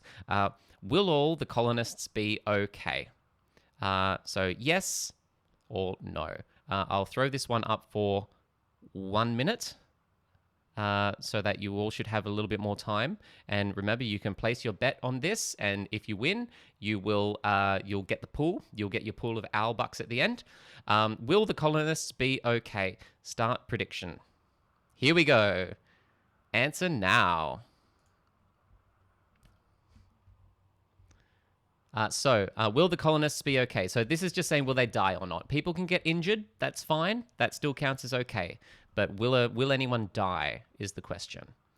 I can't ask that because apparently Twitch does not like you using the word die in your Twitch polls. Who would have thought? So while you are all putting your predictions in, I am going to get everyone prepared. We're going to get Lance awake to go and equip his revolver. It was Squirrel that had a problem. That is true, actually. I literally changed the entire question until the only potentially questionable word left in the sentence was squirrel for some reason.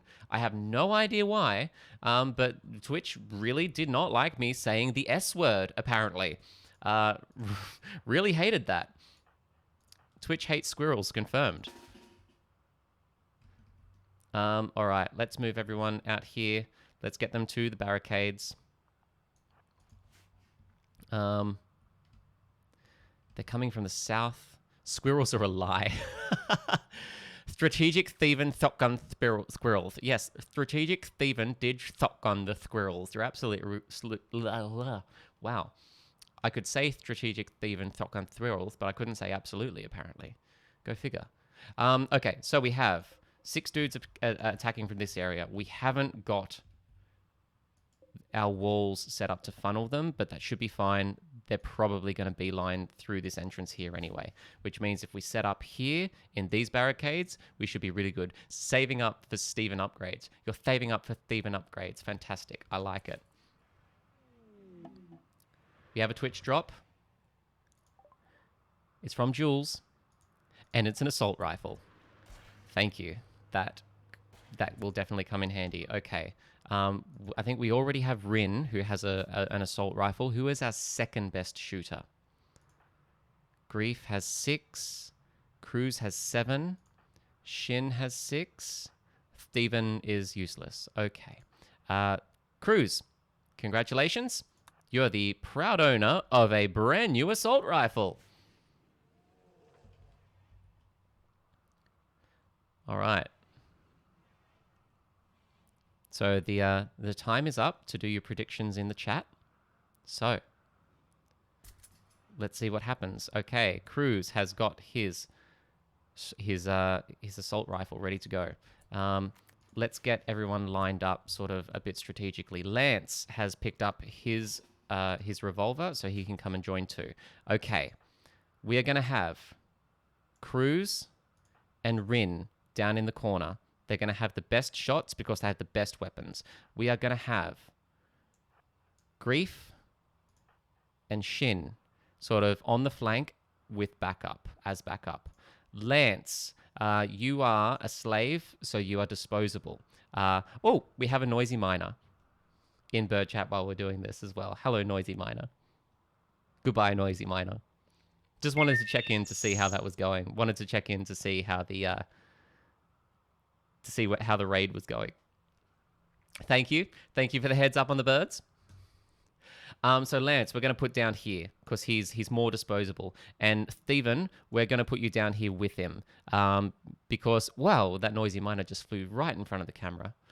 Steven, you have the shotgun, so you need to be a bit closer as well. Ne, we are going to keep you here in the background, so you can come in as a backup as our melee dude. Oh yeah, the squirrels are still good to eat since they're frozen. Free meat. Really? The squirrels were scarier. They're good to eat because they're frozen?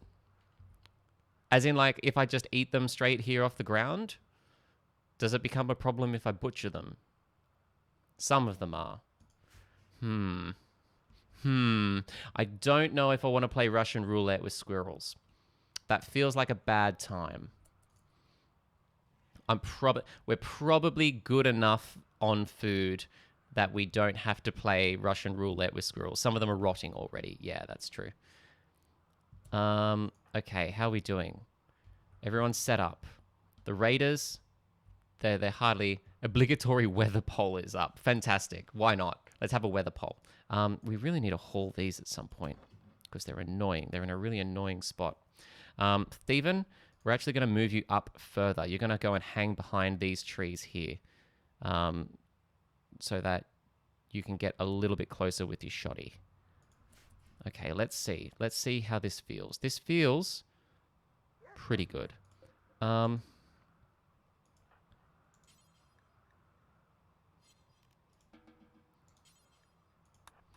know what? I'm going to haul that. Then I'm going to stop. And then I'm going to pop you... no, down here. No, there. I'm going to pop you there. I'm going to pop you there. Lance, I'm going to pop you down there. Okay, there we go. So we have Steve the shotgunner up close. We have Lance the slave sort of drawing fire. We have our assault rifles at the front. We have our pistols flanking them. And we have our melee dude just waiting in the sides to spring into action if need be. We, of course, also have our bear and our dog. And Stephen has sent us some fresh human meat. Look at this. Thank you, Steamac, for sending us 50 beautiful fresh human meat, which we will haul away into the fridge first thing tomorrow morning. Don't worry. Okay, how are we looking? Orange. At least one dude. Don't forget to put the bolt action inside. Yes, we'll definitely do that. We'll handle the raid first, and then we'll haul it. In fact, I'm gonna set this to haul urgently once the raid's over. We have one person going up around the top. Forgot how disturbing this game was when you haven't played it. Yeah, it's not just you, No Math Genius. Don't worry. It's Jess as well. It's Shimmering Sapphire as well. Thanks for the human meat, Steve. It's just a perfectly normal sentence to say. I don't know what you're talking about. It's ethically sourced human meat. Exactly. And by ethically sourced, what we mean is a person on the internet sent it to us. We don't know where it's from, and therefore it's probably fine. Don't worry. It's not just you, though, No Math Genius. Shimmering Sapphire hasn't played RimWorld either. So she's just as weirded out. Don't worry. Although, looks like, though, she's really getting on board because she likes the idea of ethically sourced human meat. Hey, I like it. Yes. Make sure to prepare some nice tacos. Oh, yeah. Any glitter world engages in ethical cannibalism. This is true. Lab grown. Yes. Canned food. Oh yeah, that could be like some nice beans to go in the tacos. Because like human meat. They say human meat is a lot like pork, right? So you just like make a good old pork taco, just with people. Another Twitch event. What's this one? By popular opinion, your channel has triggered hard snow. It's like pork, but longer. Exactly. It is long pork. That's why they call it that. So, thank you. Thank you for voting on the weather, everyone. You have decided that we are going to have a hard snowstorm. We're just going to be fighting in a blizzard, because why not? It's very dramatic that way, I think. Okay, everyone's getting close. Everyone's opening fire except for Steven. Steven hasn't opened fire yet because he's not in range. There he goes. He's going to have a shot. Oh, this person, what are you doing? You're melee attacking a limestone wall. This person is not going to join the fray. He's going to go and try and take out some other people. Delicious foot tacos. Steven got one. Hang on. Let's read the log. Steamac's shotgun blast pierced Gazelle's left arm. Good job. And then Cruz's shot punctured Gazelle's torso to bits, which caused Gazelle to die. So it may have been Cruz. It was Steven's shotgun who downed them. Steven's shotgun downed them, and then Cruz finished the job. Good job, Steven. So this person is going to go and try and cause some trouble. They're not here to fight. They're going to go and just mess our shit up. So I feel like we can go and send Shin to go and take care of him, and we will also send Nay, our melee person, to go and act as backup. I don't want to get Nay into the fray if I can help it. Oh, hello. Wait, no, they're in range. They're in range. We're just going to have to get Nay into this. We're doing it. We're doing it. Oh, Steve got another good point-blank shot with the shotgun. Nay has fallen. Nay has fallen. All of that body armor has been for naught. Nay has been downed. She was cut in the jaw and in the right arm. This is not good. She could be kidnapped here. Did they get friendly fired? I think they did. Damn it. I hate friendly fire. All right. They got downed by friendly fire. The dog's getting hit. Steamac.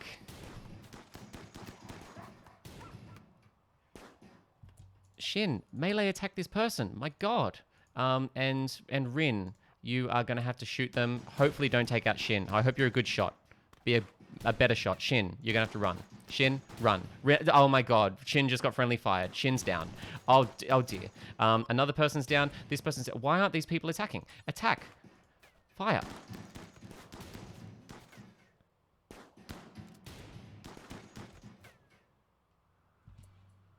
Is that it?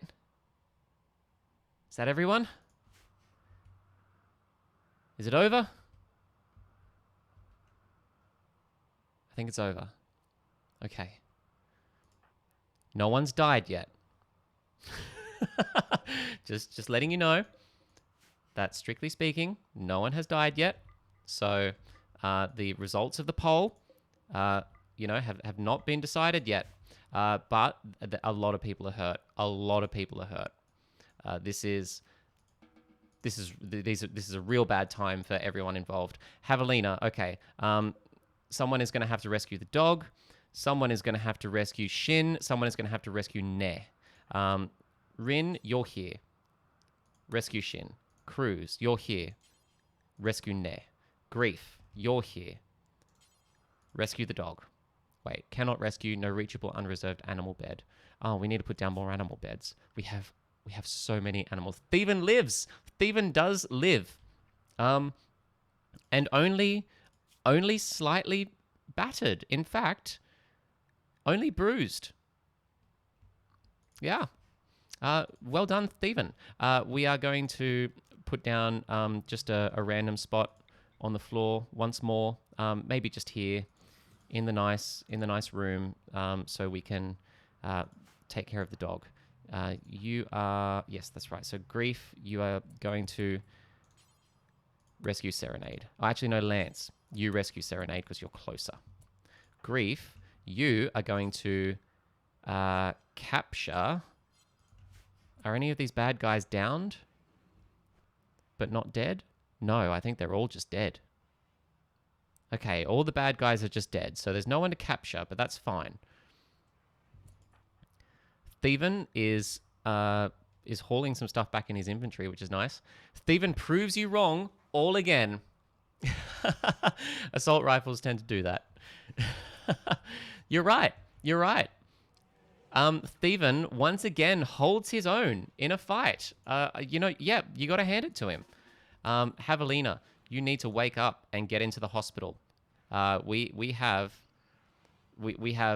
code red, whatever the code is for people being absolutely completely shot up. Fate of the colony poll is up. Ooh, fate of the colony.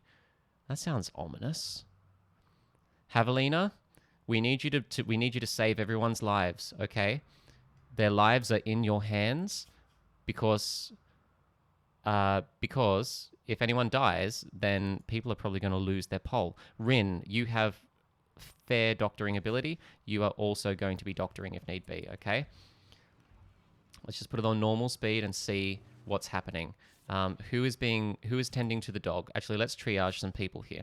The dog will be dead in 5 hours without treatment. Shin is getting treatment, which is good because Shin's really banged up. The more you see this game, the more you want to play, but also stay away. It's definitely one of those games. This game is so brutal and so strange, but also just incredibly interesting. Nah. What are your injuries? You have 2 bad knife wounds, and you are bleeding. You'll die within 10 hours. That's fine. That's plenty of time. We're going to get you patched up, no worries. So we have Javelina is tending to Shin. We have Rin, who is consuming a simple meal. You dolt. You absolute dolt. No, you're not. You are tending to Serenade, the dog. You're looking after the dog, okay? And then our second doctor, Cruz. Cruz is looking after Ne. Okay, so Javelina is looking after Shin. Cruz is looking after Ne. And Rin is taking care of the dog. All right. Another Twitch event. A wave of nanites has flown through your colony and healed everyone's superficial wounds. I don't think anyone has any superficial wounds, though. I'm pretty sure everyone just has mortal wounds. Actually, no, it's Thievin, though. Thievin, who was all bruised and banged up from that raid, is healed. It's a miracle. He is healed. Hallelujah. Who else? Ne? Actually, Ne has been healed as well. What about the dog? Is the dog okay? What about Serenade? Is she okay? Is she all right? Is she safe? Serenade, unfortunately, is still hurt. So the wave of magical nanites that has miraculously poured through the base has decided to spare Thievin, but not help the dog. There truly is no justice in this game. Okay, well, I suppose Cruz, if you're free, you're a better doctor than Rin is, so maybe you should tend to the dog.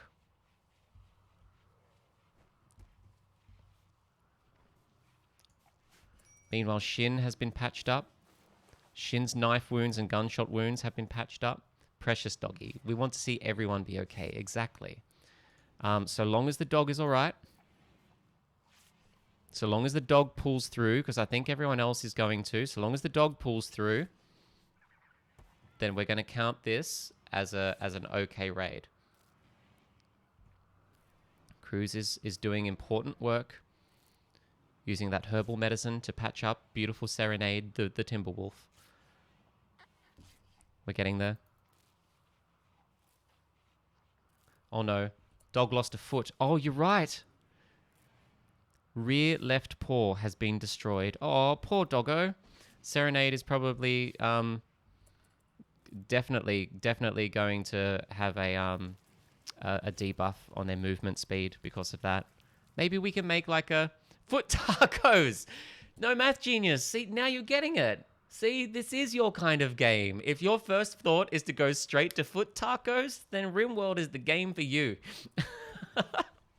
And if Bionic Paw was your second thought, then RimWorld is also the game for you, Shimmering Sapphire. Whether you're here for the foot tacos or the bionically augmented animals, RimWorld has something for everyone. For now, you could absolutely have cheap yet functional wooden paw. We could, yes. This is starting to sound like a cult. Power claw. We could potentially put something like a power claw on the wolf. Cruz is butchering one of these, one of the raiders. We're going to turn we're going to turn all the raiders into kibble for our animals. So, in a way, that's poetic justice, I think. You know, Serenade the Timber Wolf has lost a foot to these heartless raiders, but she is going to then eat the raiders. She is going to have some foot tacos of her own in order to get back at them. So I think that's only fair.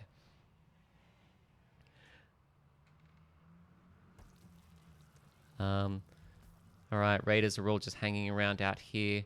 We really need to start hauling these weapons back inside before they start to deteriorate. We're going to haul that medicine as well. That's all really important.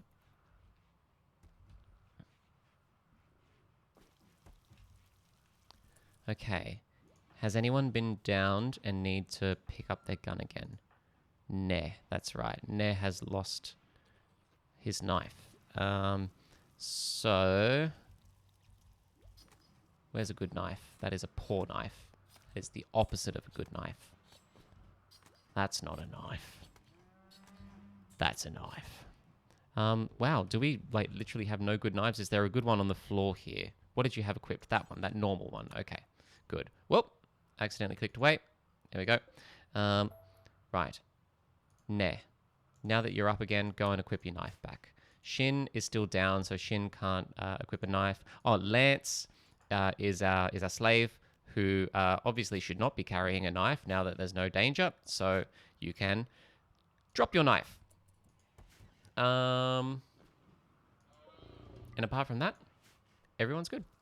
I'm gonna haul this knife. Just found out that wasn't a Simpsons reference, but an Australian movie reference. Yeah. The Simpsons referenced Crocodile Dundee. Yeah, Crocodile Dundee was first. That's right. That's not a knife. That's a knife.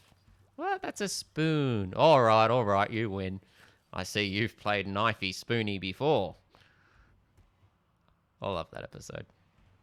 So good. Okay, I think everyone's pulled through. The dog's gonna make it. No one is died. No one has died. So I think we can go and finish the prediction here. So what have people said? Will the colonists be okay? Two people said yes.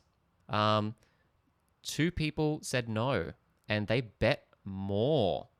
So if you bet yes, I'm going to choose the outcome now. Yes, everyone was okay. Everyone who said that the humans are okay, you are correct. You win some bucks. You win some our bucks. No, says Jess. Oh, no, this time around, Jess was the one of little faith. How goes the embryo growing? Oh, good, actually. We finished the research for that. We finished fertility procedures, which means that we can totally put that embryo inside someone. And I want to put it inside Javelina. Because, we figured out yesterday, Javelina is our religious leader. And as Jules so rightly pointed out, to have an immaculate conception would be very fitting for our religious leader. So we are going to definitely implant that. that baby. What can we do? Is that under operations? Harvest organs? No. Amputate stuff from them? No. Implant an IUD? No. That is the opposite of what we're trying to do. Install a denture? No. Extract ovum for IVF? Oh, Javelina's sterile. We want to put organs in, not take them out. Okay, Javelina's sterile, but I mean, is that a problem if it's only she ain't got no eggs in there? If the oven's still fine, I don't see a problem. I am not a doctor. Asterix, I am not a doctor. Do we even still have our embryo? Let's just try and find the embryo. I definitely need like a search mod or something. Or is there, can you search through your storage shelves? Probably not. The conversations that come out from this game, absolutely. They're really small, might be hard to find. Yes, it's not just an embryo. Oh, here it is. Embryo. What can we do with you? Implant embryo. Oh, no, we can't put an embryo into a sterile person. That's a shame. It's going to have to be someone else. This game is peak no context, yes. Oh, no. All right. Who do we use as a backup then? I suppose Rin is also is going to eventually become like our big religious leader, because there's Javelina, who's kind of like our, like our priest, I suppose. But it's Rin that we eventually want to make like Pope, right? So RimWorld is based from r/no context, absolutely. So maybe we put it in Rin. I think so. Rin is our strong leader. She is an excellent shooter, a fine melee warrior. Is exceedingly good at talking. I think Rin will make a fantastic second candidate for our embryo. So that's what we're going to do. We're going to implant the embryo into Rin.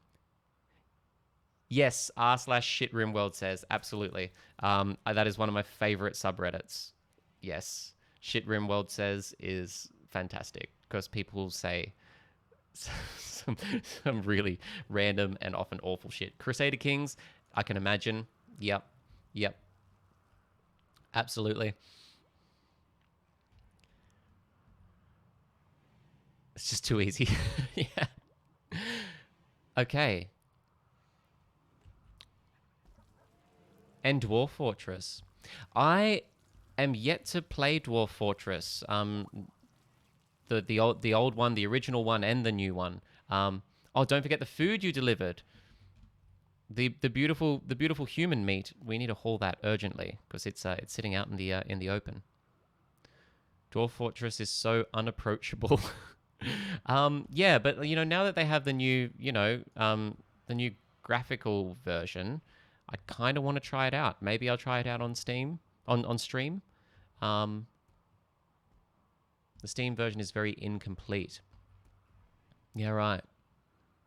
Okay. It's not quite there yet. Okay. Yeah, apparently there's like adventure mode coming for the Steam version or something like that, which is a really good like casual gameplay style, like game mode. So maybe I'll wait for an update. Or maybe I'll just get it anyway and give it a crack, because why not? Yeah, I'm definitely curious. All right. Before we were so rudely interrupted by those raiders coming to try and pillage our people, we were talking about getting some nice rooms set up for our guests. Watch some cool shit go down in the Steam version. Yeah, I haven't actually watched it being played at all, actually, Rin is a major break risk. What's your problem, Rin? You are unhappy because we have an enslaved prisoner. Oh. Belief in delirious party. Oh, okay. Apparently Rin belongs to a religion where... Narco-tantrums. Yeah. Oh, our religion doesn't like slavery. Oh, whoops. Okay, apparently our religion does not condone slavery, and people are a little unhappy about that. I'm very sorry. Didn't realize. You're also recreation deprived, and you don't like the fact that we butchered some people, but you'll get over that. That's that one you can just sleep off. Recreation, on the other hand, that's something you can do right now. So why don't you go, Rin, and I don't know, play some horseshoes or something. Maybe we need to put more recreation in the schedule. What time is it? It's 1500. Maybe we should put the recreation in the middle of the day. I don't know. It's all right. I'm sure it'll be fine. Once you go and have some recreation, you'll be totally cool. In fact, you know what? We can even probably give you an antidepressant. Go and take an antidepressant, and you'll be fine. Drugs make all the pain go away. RimWorld, welcome. Right. Plans. Yes, we have plans. I have big plans for this place. I'm thinking if we continue this place out this way, so we continue the double walls out this way for a while, our bedrooms are what, 5 by 4? And I think the guest rooms don't need to be much bigger than that. So we can make like a, or maybe we make like a bit of a fancy rumpus room type area for the guests as well. These are the things we need to decide. 5. Oh, and that leaves space for a double wall there, actually. We could conceivably have a guest room just there.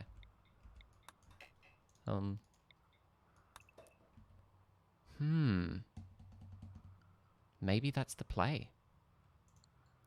Maybe we just have a guest room there.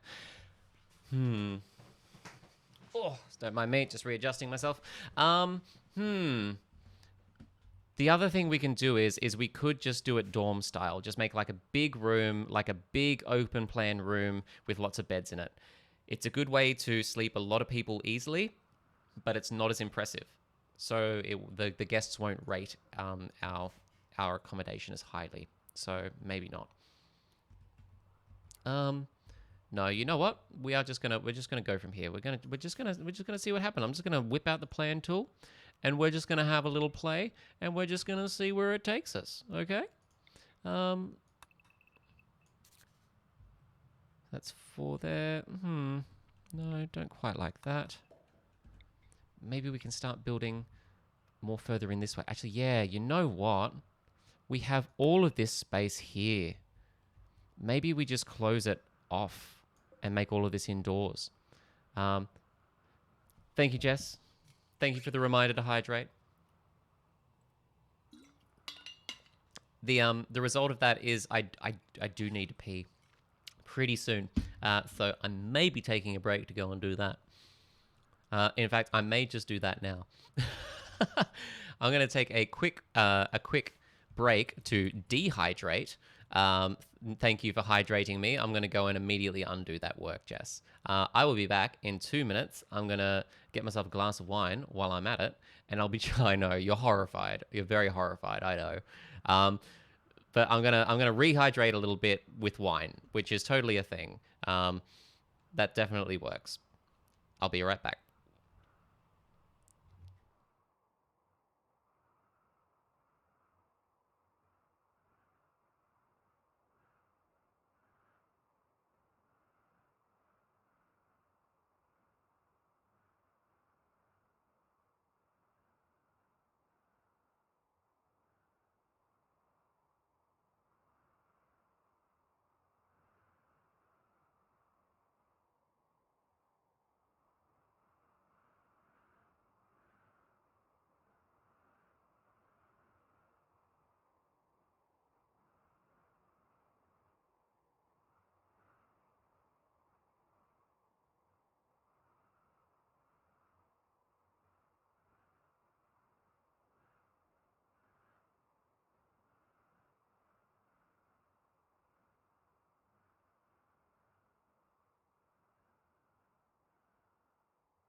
welcome back.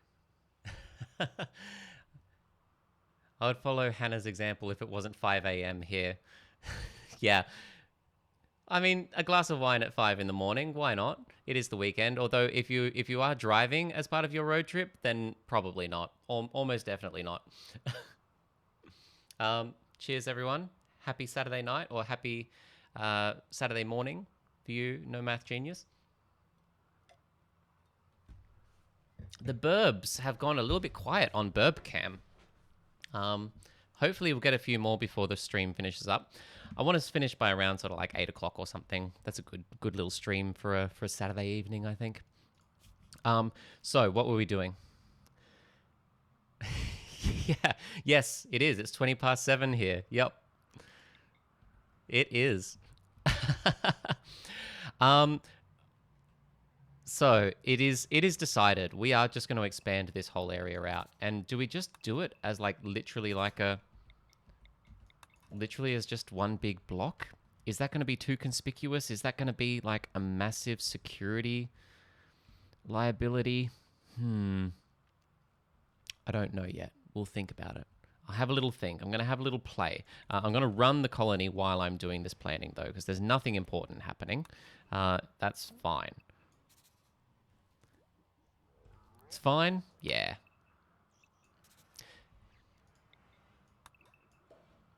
Yeah, I think we'll just do it then. Yep.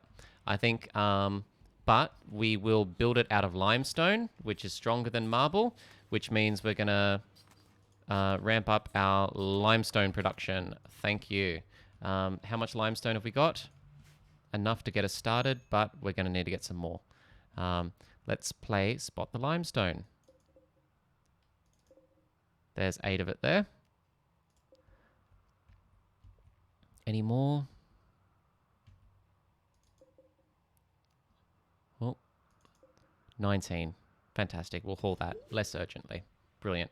Rin is pregnant. Hey, the embryos worked. Steve, back on the first day we played this, right back early in the week, you sent me an embryo as a gift, and we're using it now. Rin is pregnant. Congratulations, Rin. All the best for a healthy pregnancy. That does mean we're gonna have to start thinking about like we're gonna have to get like baby furniture. It's gonna go into a kid. We're gonna have to like educate it and shit. I'm not ready. I'm not sure I'm ready for the responsibility of being a parent, guys. My God. Oh, having a little. Oh, no, I'm sure it's fine. I'm sure it's fine. Right. How is this gonna work? How is this area going to work? I think we narrow this back. If it's too much, you can always eat them. Yes. It's, you know, if it's good enough for nature, it's good enough for me. What we're going to do is we're going to get this back. We're going to carve this end out here because why not? We're going to move the walls in a little bit. Yeah? Well, I didn't mean to do that, but fuck it, that works too, I guess. Zone. Stockpile zone. We're going to move our stockpile zone in. And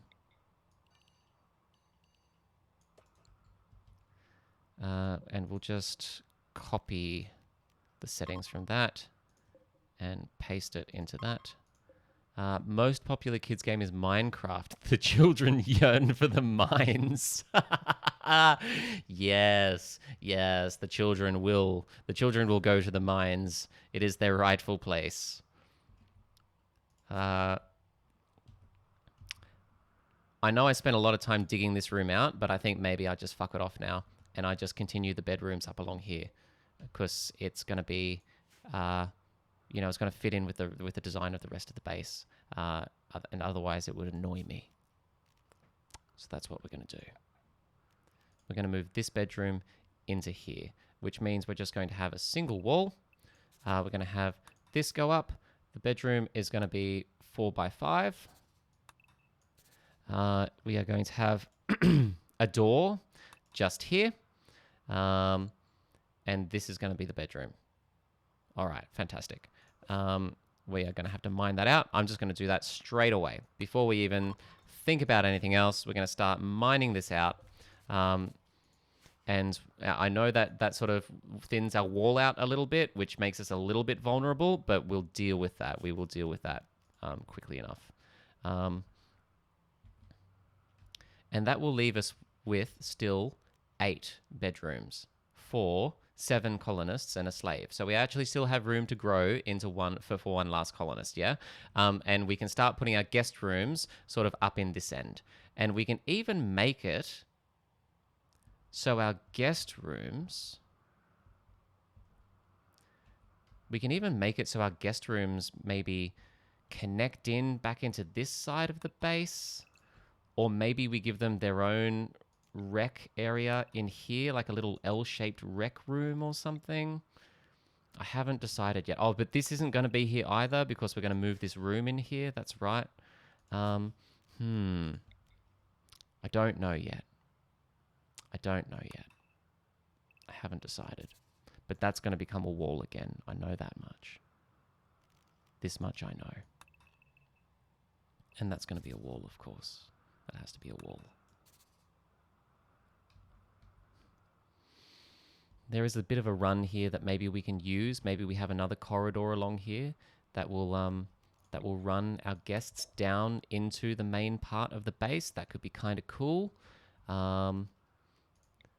Move the main colony rec room to the top of the central hallway, then it can be shared. Yes, you're so right. Move this rec room up here and make this a giant communal shared rec room. And then this will eventually just become, can just become more production because this is not enough room for a workshop, yeah? We are definitely going to have to move rec a little bit to do that. Or we could move production up there too, for that matter. I mean, the guests can still come in through here and, because I'm worried that if I move the rec room, oh, mind you, I'll still keep dining room here though. Hey, this will just be a dining room and I'll make it a fancy dining room and we'll just have a rec room up here. Okay, sure. That's what we're going to do. We're going to have rec room and dining room. Sure. So this is going to be rec. And how big will that be? That'll be 8 by, well, if you run it to there, it'll be 8 by 7, which is not huge, but we can do it like 8 by 10, maybe? Can we do that? Just make this a big rec room? Or actually, now let's assume that we start putting guest rooms down along here now. So a guest room will be 4 by 5. So it'll be 1, 2, 3, 4, 5, plus 1 at the end there. So a guest room will look like that, okay?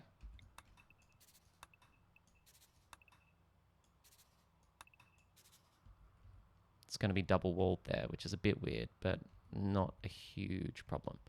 Which means that our rec room can actually go all the way up to here.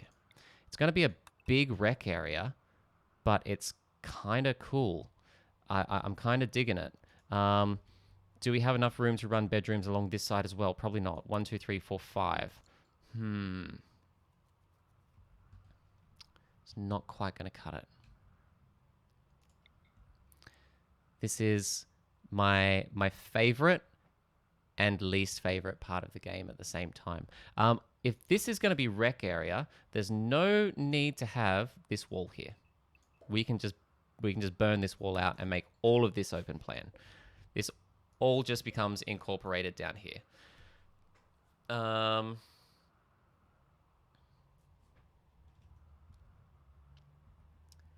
this is going to become the bedroom. Oh, the bedroom still needs to be double layered. Okay. Bedroom needs to be double layered. There.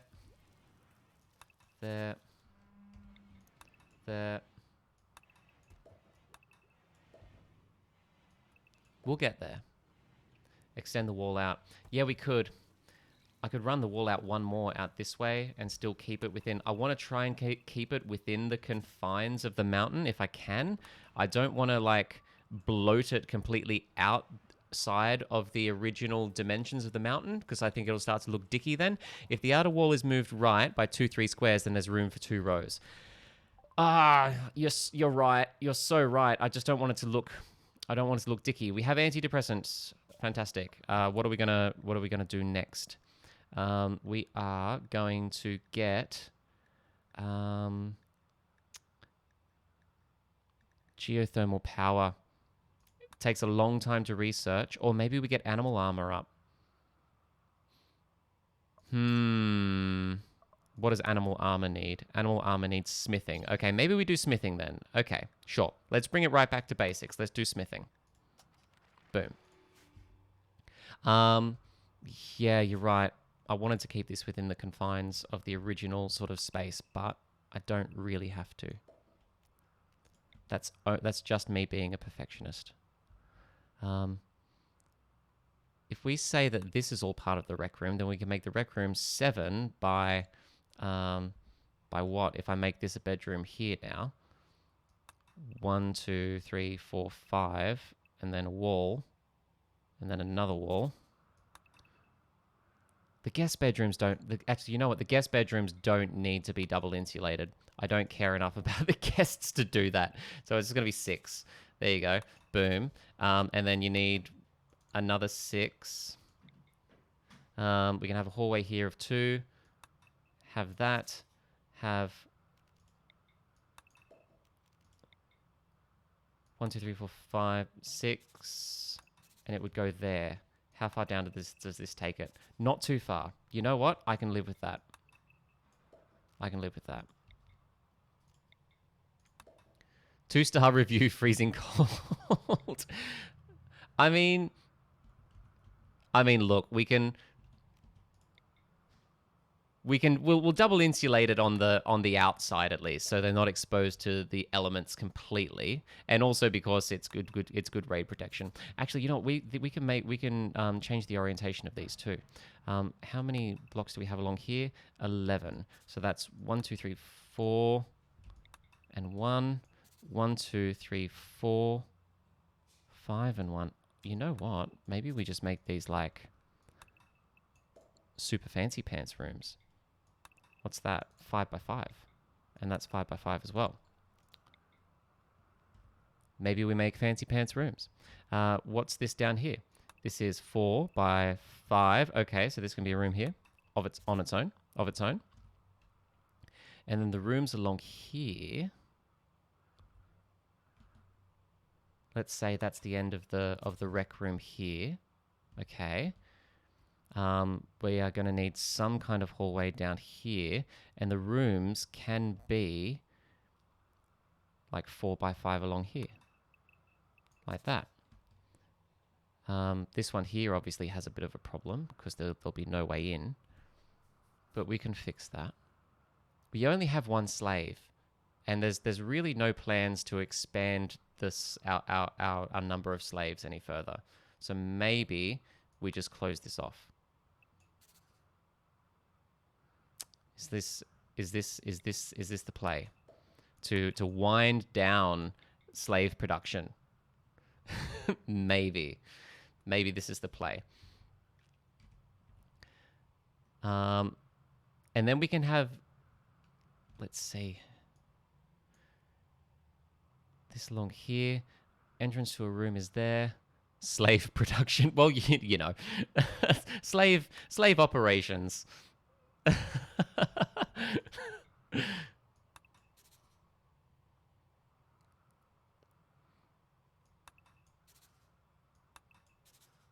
Yeah, we could easily do something like that. Slave assembly line. Yeah.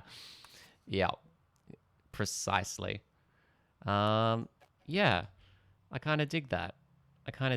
And then we'll have what, 1, 2, 3, 4, 5, and another bedroom there with a door there. Then we can do like 1, 2, 3, 4, 5, another one there, and a door there. We go 1, 2, 3, 4, 5, 6. Oh, okay, and this will take us out to the end here, so we can make one slightly bigger. Oh, you know what? All right, that's fine. Let's start from the other end, and we might not even need to cut into slave production, Jess. We won't need to cut into the slave assembly line. We'll just do 1, 2, 3, 4, 5, and then a wall. 1, 2, 3, 4, 5, and then a wall. Okay. 1, 2, 3, 4, 5, and then a wall. And then this will be a room here, and this will be another big room. This will be another fancy pants room, okay? And we'll have an entrance to the room there. These two are fancy pants rooms, obviously, so we'll have entrances there and there. These will be comfortable rooms, just regular old rooms, and we'll have our entrances there. All right. We have it. We have the plan. We have the plan.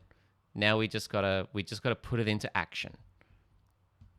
This will give us 1, 2, 3, 4, 5, 6 guest rooms, which I think is enough. You rarely see a group of guests bigger than 6, and at least 2 of them will be pretty good size. Probably 3 of them will be pretty good. After 3 of them will be really good size. So we'll have some fancy rooms amongst them as well, because some guests who are like higher class prefer to have a fancier room. Fancy pants suites and peasant suites. Exactly. Fancy pants and peasant. There's 2 levels. There's nothing in between. You get the fancy pants suite or the peasant room. That's just how it works. That's life. All right. That's what we're doing. We will have this closed off by a wall so that they can have some privacy along here.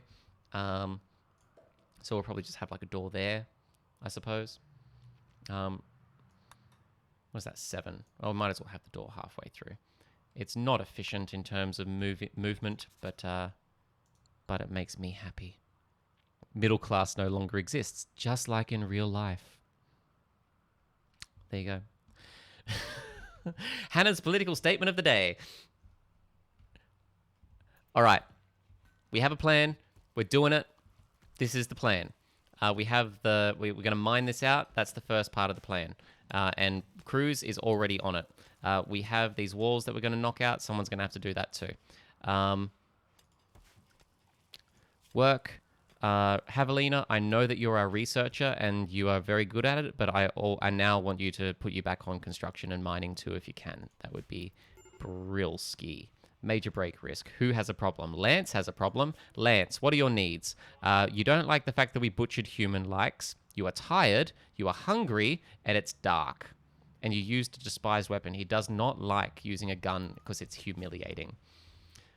It's so uncivilized. Super difficult bonus stream challenge. Make it through the stream without going full workers of the world unite. Upgrade for Steven. Upgrade for Steven. Oh, upgrade for Steven. What do we got? A bionic eye.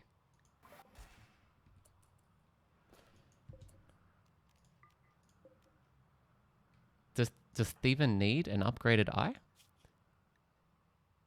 He's not missing an eye, so he doesn't need it. Is this a special eye? Advanced piece of technology made not only to fully replace a natural eye, but also give supernatural vision abilities. Take his eye out because he's such a sharpshooter with his shotgun. Sharpshooter and shotgun are not 2 words that you don't often hear those 2 things in the one sentence. We could certainly do that. Although, didn't someone lose an eye? Didn't like our wolf or our bear or someone lose an eye? Right eye cut scar. Oh, okay. No, he only got cut. That's fine. Okay. We can do that. If no one else needs the eye more. Right pinky. Oh, Rin completely lost her right pinky. Yeah, sure. Okay. No one needs it. No one needs another eye more. So sure. Sharpshooter, shotgunner, Steve. Sharpshooter, shotgunner, Steven. That's what we're going to do.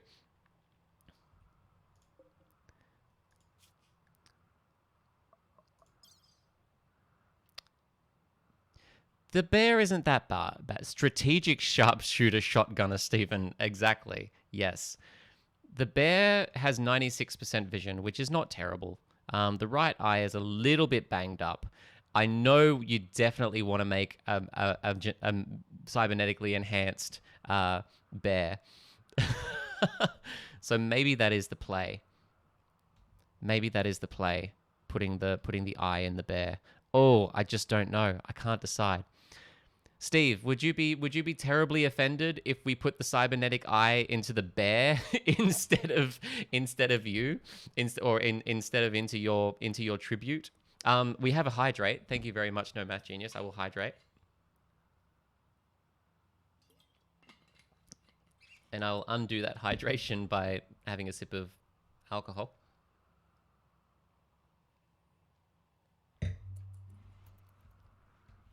We don't have to decide what to do with this straight away anyway. We have time.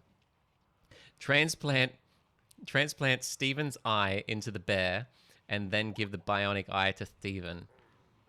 An eye for an eye, so to speak. Perfectly balanced as all things should be. Absolutely no math genius. Absolutely. And because RimWorld is a perfectly balanced game. I am starting to sound like the spiffing Brit now. Absolutely. Drinking water and then drinking wine immediately afterwards is perfectly balanced. There you go. That was my spiffing Brit impersonation for you. Oh, and we're having a stretch too. Okay, I will do a big stretch. Thank you. Actually, you know what? I'm going to do my legs as well. Oh. Oh. Lovely. Thank you. Picturing a polar bear with a conspicuously human eye. That would be very strange. Transplant Stephen's eye into the bear, then give the bionic eye to Stephen. I don't even know if that's possible, but hell, I'll give it a try. Sure. Terrifying. Posture check. Yes, thank you for the posture check. Hence why I needed to stretch my legs. Of course, my posture was crap. Thank you. We need more of these. Yes, well, if you can think of any more that you'd like to add, let me know. Hannah has to become a puppet. Some random guy is passing by. That's fine. He can do that. I don't care. What's spicy spice? Try it. Danielle created that one, and I'll be honest, I don't know what it is. I think it's like maybe having hot sauce with something, maybe?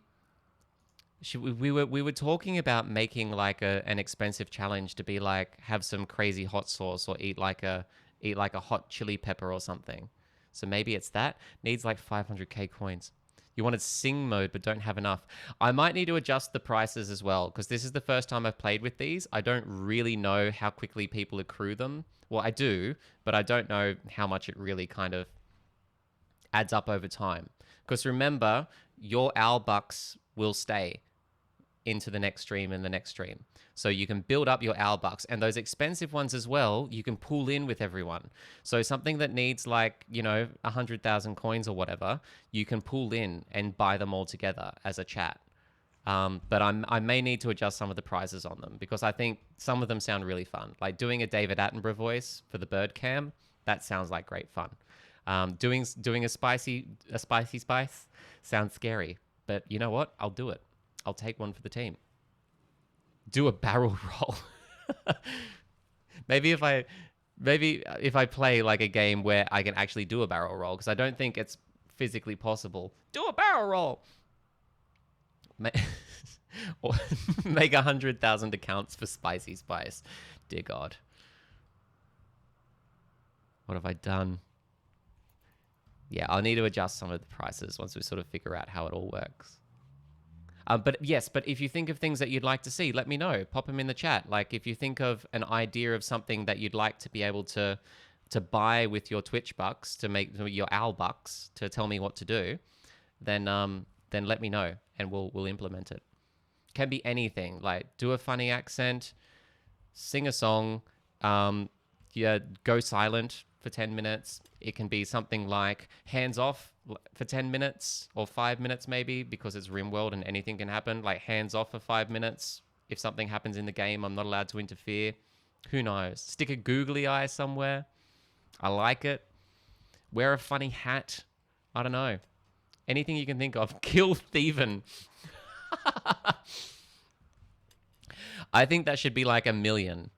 And there should be 2 options at 1 million. It's either kill Steven or elevate Steven to the level of a god. Burb. Who have we got? We have a Galar. We have a Galar on Burb Cam. Hello, Galar. Coming in for a nighttime drink. Probably going to, oh, and off he goes. Such a cute burb. Yeah. Oh, yes, of course. That is the first galah that we have seen for today, which means Just one more for exotic bird bingo. absolutely. It's we have a new bingo on the bird on bird bingo. The galahs. Did we bird bingo the Maggie before? I don't know. Maybe. Or the minor? This is true. I'm sorry. Let me just throw up Just another one one. more for exotic bird bingo. There you go. There you go. I won't spam it though. I think there is literally a cooldown timer on it as well. Did Steven die? No, no, no. Steven didn't die. No, no. Steven is alive and well. We're just saying what should we do as things for people to spend their Al bucks on the channel, and one of the suggestions was kill Steven. But I think that would need to be. We haven't paid for it yet. You need to pull together $1 million to kill Steven. For 1 million Al bucks. He cannot die until the debt is paid. I won't let him die. If Steven gets downed, I'll just open console commands and res him. Can you pay to win it? No, there's no pay to win. Grief asked Kovar to join. Kovar has accepted. We have a new colonist. Our prisoner, Kovar, is now colonist Kovar. Welcome. Resurrector mech serum. True.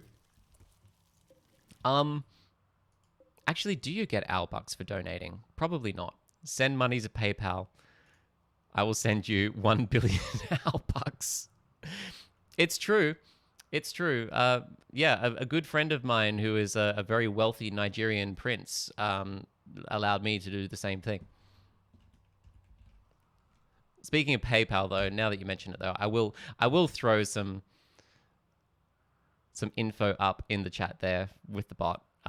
If you would like to tip and donate to the stream, then the link is there. Anything that I make, I'm not doing this to make money, but any bit that I do make on this stream will go directly into saving for facial feminization surgery. That is my big goal for 2023. That's the year we're in now, right? Big goal for 2023 is to get. I'd like to get halfway, or at least part of the way, for saving for facial feminization. So if you'd like to help out for that, you're more than welcome. You get multipliers on Al bucks for subscribing, and also bonus Al bucks for gifting subs. There you go. Not towards purchasing a Carolina Reaper to eat on stream. How much can a Carolina Reaper possibly cost? Is it that expensive? Is it as expensive as facial surgery? You see how to earn Al bucks on Al bucks redemption page. Oh, there you go. I literally thought Danielle was just trolling. Like, just Google how to earn Al bucks. We'll make a WikiHow article, how to earn Al bucks.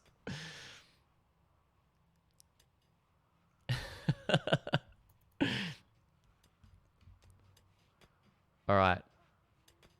What's happening? How is our brick situation? 200 limestone blocks. We need to do better than that. Those are rookie numbers.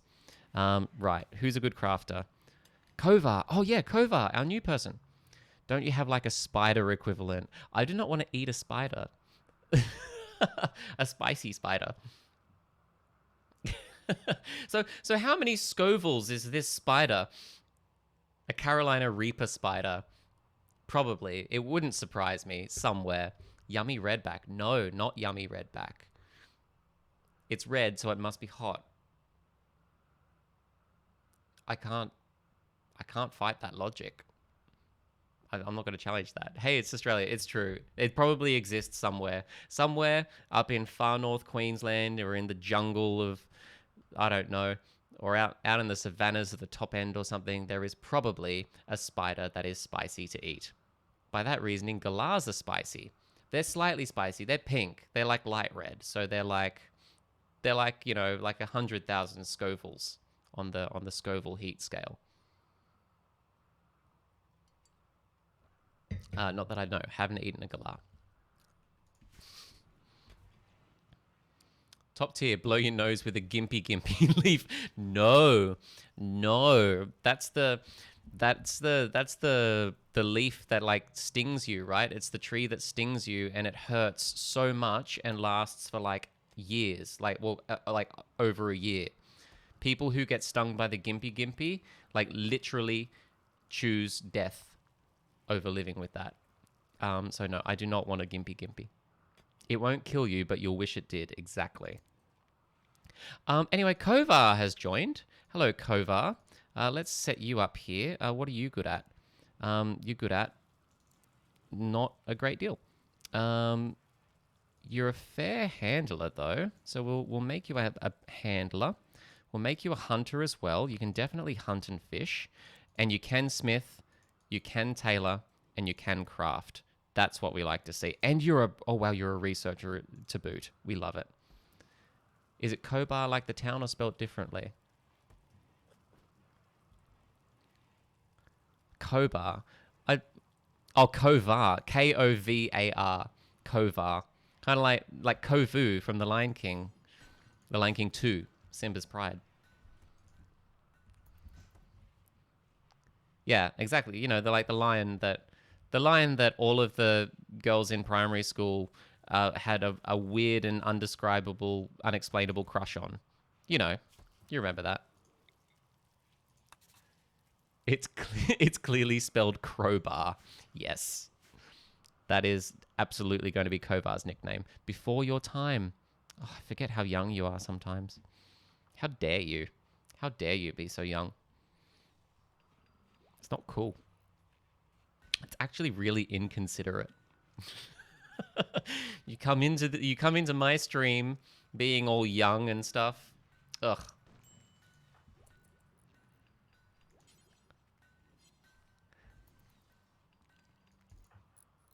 Oh, good. Haveline is getting our defenses up. That's good to see. We have our limestone blocks coming into production, which is also good to see. Let's start getting these in. So we're going to get a limestone wall. We're going to build our outer walls first and foremost. So we'll know, at the very least, we have an outer wall to defend us. And that's what, 56. And it takes 5. So what's that? Like 250, 280. 280 blocks for that, which we don't have yet. We have 260, but we'll have that much soon. So that's fine. We can do that. I hope that was quick math. I hope that was accurate. I think that was accurate. We should probably make this limestone here too instead of this wood, because the wood's not that great. Is there anyone else who can build, who probably should be? Grief, are you an alright builder? You're not terrible. You know what? You're good enough. We're going to set you. We're going to set you to build. Hunter lacks ranged weapon. Shin. Oh, Shin, of course, you're back on your feet, but you haven't picked up your gun.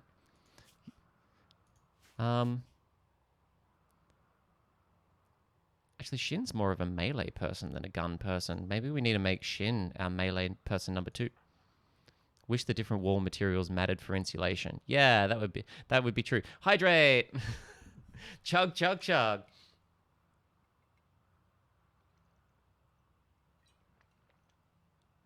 Cheers.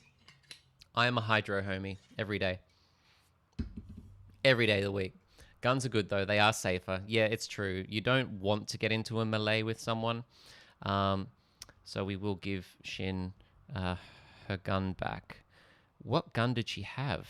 Did she have a fancy gun? Hang on. Rin has an assault rifle, and Cruz has an assault rifle. No, so Shin just had a regular old gun. We might give you the hunting rifle, the bolt action rifle, because it has a bit of range compared to the others. On the off chance you do, that's what the elbow blades are for. Yes. Elbow blade. Elbow blade, go. Maybe we give Steamac the elbow blade, because he's shotgun guy, right? He's shotgun guy who has to go in head first to get in range, so he's going to be close quarters. So maybe we have Steamac, or Steven, Stephen will be there with the shotgun, and then if anyone gets too close, then shing with the elbow blade. I think that's what we do. I think that is the most reasonable thing we could do.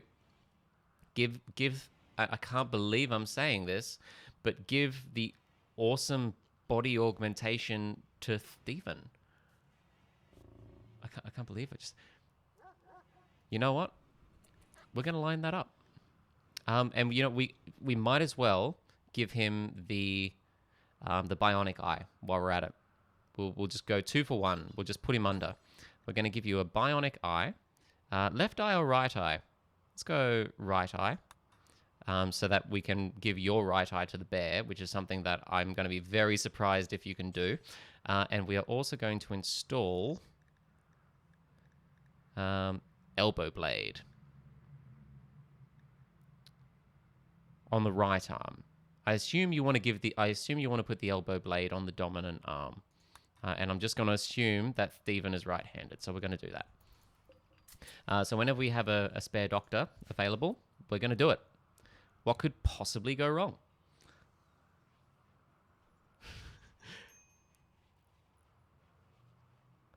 All right. Nighttime once again. Cruz is hauling more limestone back to base. That's good. Tell Stephen to wait in the good bed. Stephen? Go and rest. Go and wait in the good bed. Oh, is that what Stephen looks like without his cowboy hat on? Damn. Stephen's actually kind of handsome. Would not have guessed it. He's got that Kit Harington vibe. Gotta say. That's, okay. Good for you, Stephen. Wow. I can't believe you hide that. Why put your candle under a bushel like that, Stephen? And the doctors can then prioritize them and therefore make sure both operations are done at once. Ah, I see. So what, I just get like our best doctor to go in and tend to him right now, yeah? It's probably Javelina.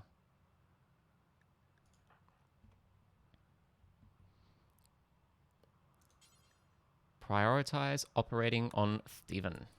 Let's do it. It is 11 o'clock at night, so Javelina is a little bit tired and in a little bit of a bad mood. This could possibly wait until the morning. You know what? This is going to wait until the morning. Stephen can do this in the morning. He can sleep in the hospital bed for tonight. That's fine. You do that, Stephen. When you wake up in the morning, in fact, you might not even wake up in the morning, because we'll just put you under while you're already asleep. Javelina's just banging out a tune on the piano. I've detected a logging work site controlled by the Kuthen tribe. Okay. Let's have a look. Okay. That's good to know. Oh, we had a noisy miner. There's some loot here. You can loot everything from the camp if I decide to attack them. I'm not going to do that because it's probably full of scrubs with scrub loot. And it's also minus 10 degrees outside, and I don't want to send people on a caravan in that. So we're going to give that a miss. Thanks for the offer, though. I appreciate the offer. Thank you for letting me know that this was an option, but it is not an option we're going to take today.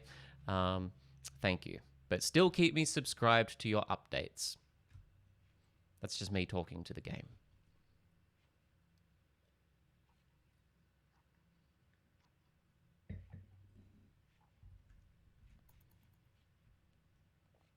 All right, how are we doing? Nighttime. It's gone all quiet. Kovar, do you have warm clothes? You have a parka. That's good. And a flop hat. Oh, there is a magpie in the background of Burbcam. A little Maggie just hanging out there in the background. Just chilling. Burb. Thank you. Oh, Kovar is, of course, is partaking in the beautiful Horseshoe Beach.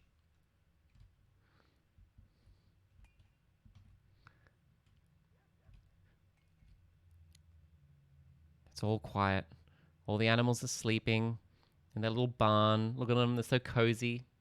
Oh, we don't have much wood left though. We have like almost no wood. So once that fire goes out, the animals are going to be quite unhappy. Speaking of horseshoes, what happened to the horsies from the south? Let's have a look. They might still be here. I'm guessing they've gone though, because that was quite a while ago. There are some deer. There are some ibex. Oh no, here they are. Horsies. There you go. Have like a black horse, like a Frisian or something, and like a that's almost like a Palomino almost kind of horse. Very nice. Yes, you can definitely train them. Yeah, there's no reason why we couldn't do that. We don't need them so much. They're good for caravans. They are good for caravans, though we have alpacas already. But maybe that could be fun, nice and fast.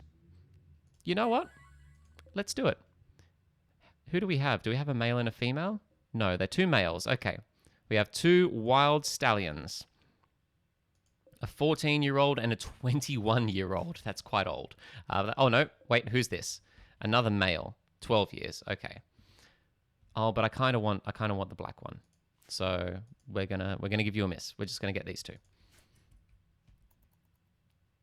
for now, or maybe we get all three of them. I kind of feel chocolate. Yeah. Oh, good old chocolate. Chocolate was the name of we had a little pony at home, a little pony. He sadly passed away last year, at the ripe old age of. How is Chocolate? Yeah, he passed away. Sorry, Jess. Oh, I'm sorry. I didn't realize you didn't know. Yeah, he was. We got him as a yearling in 2000, so he was a year old when we got him. So he would have been like 23 years old. So quite good, like a good age. But sadly, he was in a paddock with another horse. Thank you. Yeah, he was in a paddock with another horse down at our neighbor's place. And the other horse was a bit of a bully, and Chocolate's quite old. So he's slow, he's sore, he's arthritic already. So the horse was bullying Chocolate, and Chocolate ended up injuring his leg, which was not good. He was going lame essentially, which is not. You can't leave a horse like that forever. So the vet basically gave Dad some medication to sort of stop the pain and keep him comfortable for a little while, which sort of gave my sister long enough to go home and see him and say goodbye. And then then Chucky was put down not long after, sadly, which is sad. He was part of the family for a very long time, but he was very beautiful and a real bastard. he's a pony, and he was a pony, and ponies are really stubborn. So he was just really stubborn, had a real attitude, and he definitely belonged in the family, but sadly no longer. Stephen, surgery failed on Steven. Cruz has failed in a minor way while operating on Steven, installing the bionic eye. Oh dear. Steven, sit rep. You got a scratch to the head, a cracked nose, a cracked ear. How badly did you fuck this up? You're operating on his eye. How did you cut his ear? Okay. Javelina, I think you're gonna have to do this instead of Cruz. Wait, hold on. Cruz is still a good doctor. I definitely do not get that. Cruz, 10 to Steven. Yeah. The errors are so arbitrary and frustrating. He's drunk. That explains it. Yep. Or high on smoke leaf. We do have 161 fat blunts in storage here in our cave base. So it wouldn't surprise me. There's always a risk of bad outcomes no matter how good the doctor is. Yeah, maybe I should have waited until I had like an inspired surgery or something, but those are rare. Oh, the boom rats were making love in a serious way. So we have some more baby boom rats on the way. How many boom rats does that make it? A lot. We have like nearly a dozen boom rats. Oh no! Our bear, is fighting a wild muffalo and winning. Very much winning. Good job, bear. 10 out of 10 work. Fantastic. And they're now just going to eat that muffalo.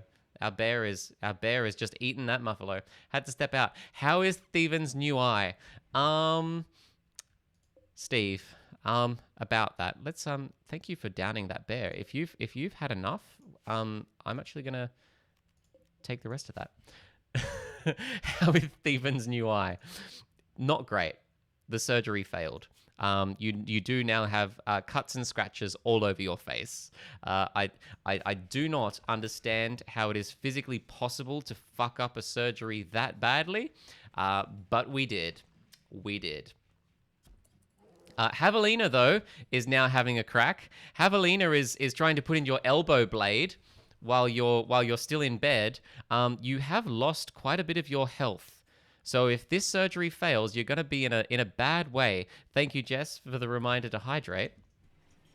I don't have a lot of water left. Let's see how this goes. Oh, did it work? Are you doing the eye now? No, we're still doing the elbow blade. Okay.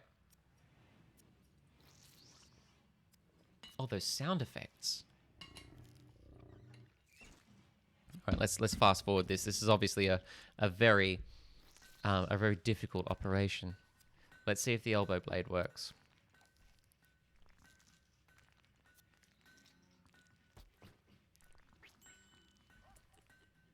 That worked! And Javelina dinged. Javelina leveled up to level 12. So now Steven has got an elbow blade in his right arm. So you didn't get the bionic eye. I'm sad to say. Did we lose the bionic eye in the process? I think we probably did. Oh, wow. We are out of storage space again. We're just doing that. I hate doing this, but we're just going to do it. Yep, we lost the eye. All right. It was worth a shot. But on the up hand, Steven does have a super sick... we need a proper warehouse. This is true. I am just going to have to I'm going to have to do a proper warehouse, aren't I?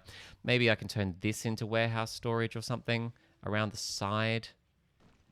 But that's kind of close to raiders. Maybe I move the animals up to this side and then I make this a warehouse at the south. Yeah. Or down here. I could put a warehouse down here. Yeah, you want it near the workshops, exactly. Yeah, I feel like either here or here. I'm thinking here. It means we're going to have to move the animals, but that's easy enough. We'll literally just dig this out a little bit. Oh, actually not. We don't even have to dig it. We'll just make the field, the paddock, go around this side some more, so that we don't lose too much from cutting this off. And then we'll make this warehouse. You know what? In fact, we're actually going to plan that now. While we're here, while we're going.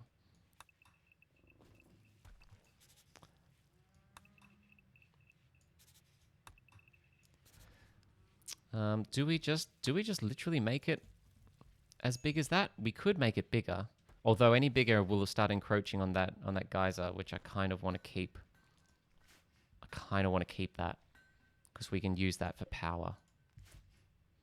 Yeah, this is already super big. If we double layer it, maybe just longer. Yeah, longer up this way. Yeah. Well, how big would this be at the moment? 13 by 16. That's 78 squares. That's pretty big. That's pretty big already. It's probably fine. Further leftwards? Yeah, we could. We could do this further leftwards. What is it currently? 12. No, 13. 13 by 6.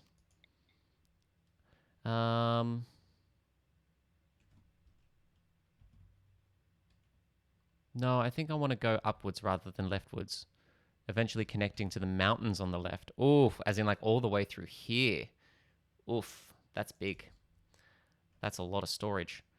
You're right, though. We are probably going to need it in the end. No, I think I want to move it more upwards rather than outwards. I want to try and hug the original mountain as much as I can. Although you're right, we probably are just going to connect our mountains in the end, aren't we? Not necessarily all warehouse. Yeah, true. You're right, though. We probably will just end up connecting the mountains. If we build structures all through here, then maybe that's the plan. Maybe that's the long-term plan, is to connect all three of these mountains up together. Yeah. Okay, this idea intrigues me.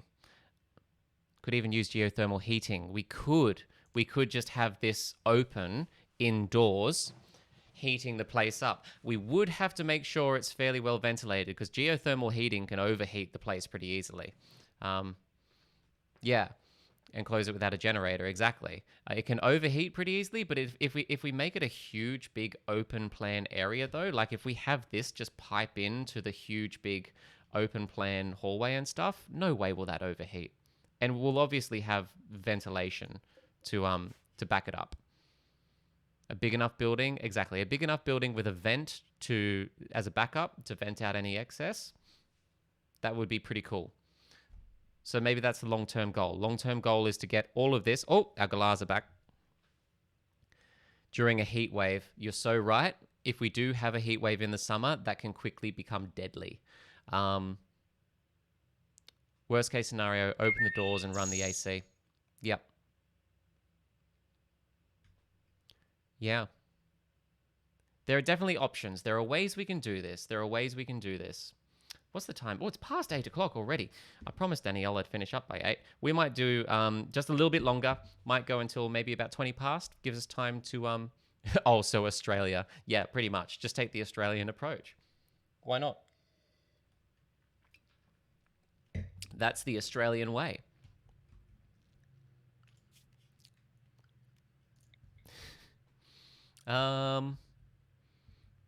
Yeah.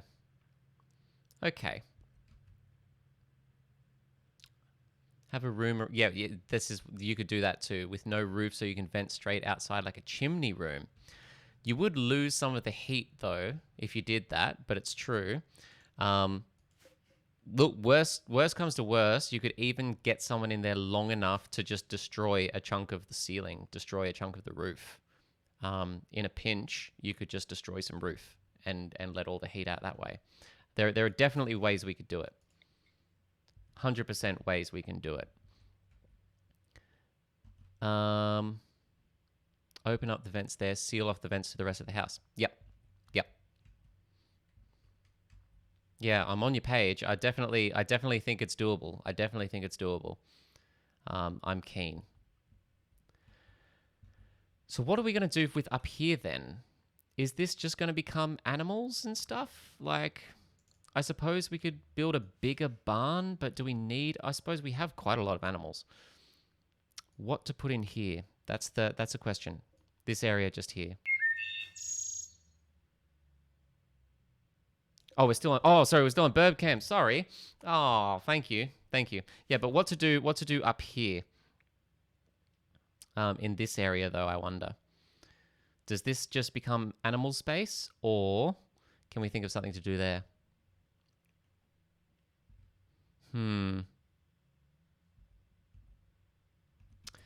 These are the questions.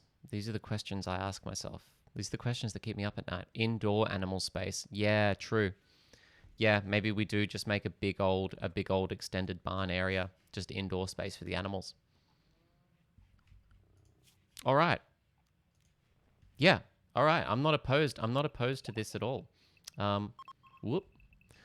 Steamac is no longer incapable of walking. Kovar has tried to convert grief to his religion, which he has resented, and or a semi-connected pen. Yeah. Yeah, okay, make this animal area, make this workshop storage area. I dig it. I do. First things first, though, we're going to work on the guest accommodation before we do anything. As much as we kind of do desperately need the storage space, but the second we get a trader, who will buy our old clothes, that will free up so much space because the clothes don't stack. Well, they don't stack on their own, and they don't stack very well on the shelves. So I feel like we're just going to have to get rid of the clothes, and then the storage is not going to be as much of a problem. Does anyone buy tainted clothes? I don't know. Does anyone? If no one buys them, then maybe I just burn them. There is nothing stopping me from just burning them. Didn't think so? All right. Unless I can get a mod that lets you untaint them, like throw them in the washing machine or something. Soak them in a bit of nappy sand to get the blood stains out. I don't know. Okay, in that case, maybe I literally do just burn them or chuck them outside at the very least. Maybe I make... There's a mod for that. Of course there is. All right, maybe we go... Jess likes that idea. Chuck it in a bit of nappy sand. She'll be right. That's what you do. A little bit of vanish. You'll be fine. Okay, maybe before next time then I'll do that. Maybe I'll just get the mod that lets me launder the clothes, and then we can sell them. Dub's bad hygiene. Fantastic. I love it. Dub does a heap of mods. Yes, fantastic. Good. It's a smidge cheaty. Really? I assume it does more than just the clothes thing. Does it break a lot of other stuff?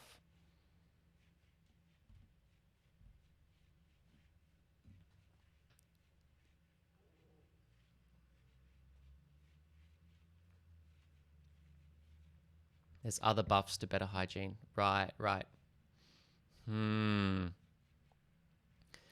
Decisions.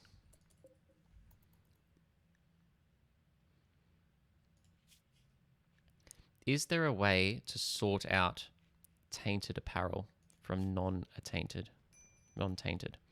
Smeltable, non-smeltable, burnable, non-burnable, bio-coded, clean, tainted. Yes, there is. Maybe I literally just throw all my tainted clothes outside for the time being.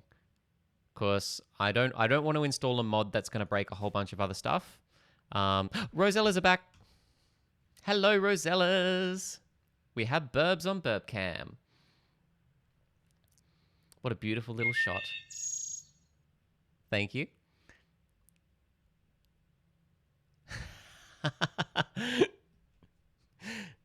Jules beat Jess to the command. Oh, and they're off again.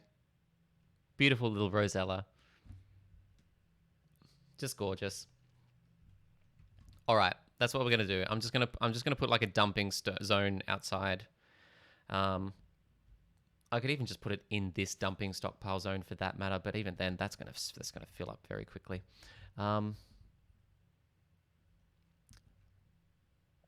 Just going to dump the clothes out here for now.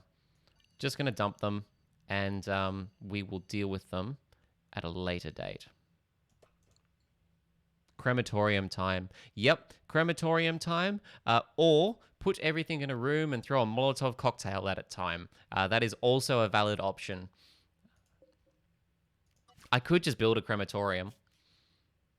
I don't have a lot of use for a crematorium because we bury our dead and we eat the other dead. So I kind of don't need a crematorium. It would be a little bit wasteful, but not that wasteful. I have tons of stone. I can literally just make a marble crematorium right now. Yeah, fuck it. Maybe I'll just do that. I'll just burn the clothes. That took a long time to come to the decision in the end, but we got there. We got there in the end. We are just building a crematorium, and we are burning the clothes. That is the plan.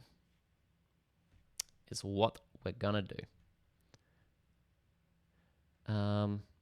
We have tons of limestone blocks again, which means that we can now queue up the second layer of wall for our expansion, and we're going to do just that. I'm a little concerned that the idiot builders in this game are gonna trap themselves in. So I will accidentally cancel something. There we go. I'm going to just cancel these for the time being until those ones are built, because I don't trust them.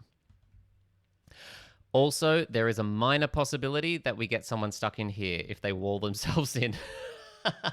All right, you know what? I'm going to cancel that and that as well. We're just going to play this super safe. We're just going to assume that every colonist is an idiot. So, and I think that is the safest way to play this game, is just assume that everyone's an idiot. In fact, these ones, we're going to cancel these ones too, because I actually want to dig in here and get that steel. All right. There's a mod for that too. That's so good. It's a mod for everything. Kovar tried to convert Rin. Kovar, what is your deal? We spend all this time trying to recruit you, looking after you. We welcome you into the fold, and now here you are, like, evangelizing your own beliefs back on us. God, no one likes that guy, Kovar. Don't be that guy, honestly.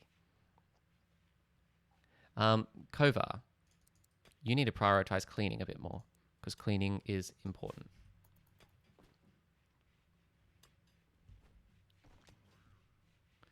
All right, everyone's working. Everyone's happy. Oh my God, stop canceling Kovar. Cancel culture just means consequences for your actions, Jess. And Kovar is pushing his religion on us. It is just inappropriate. No one wants to see it. Oh God, I'm gonna be in the Daily Telegraph tomorrow, aren't I? Cancel culture claims Kovar.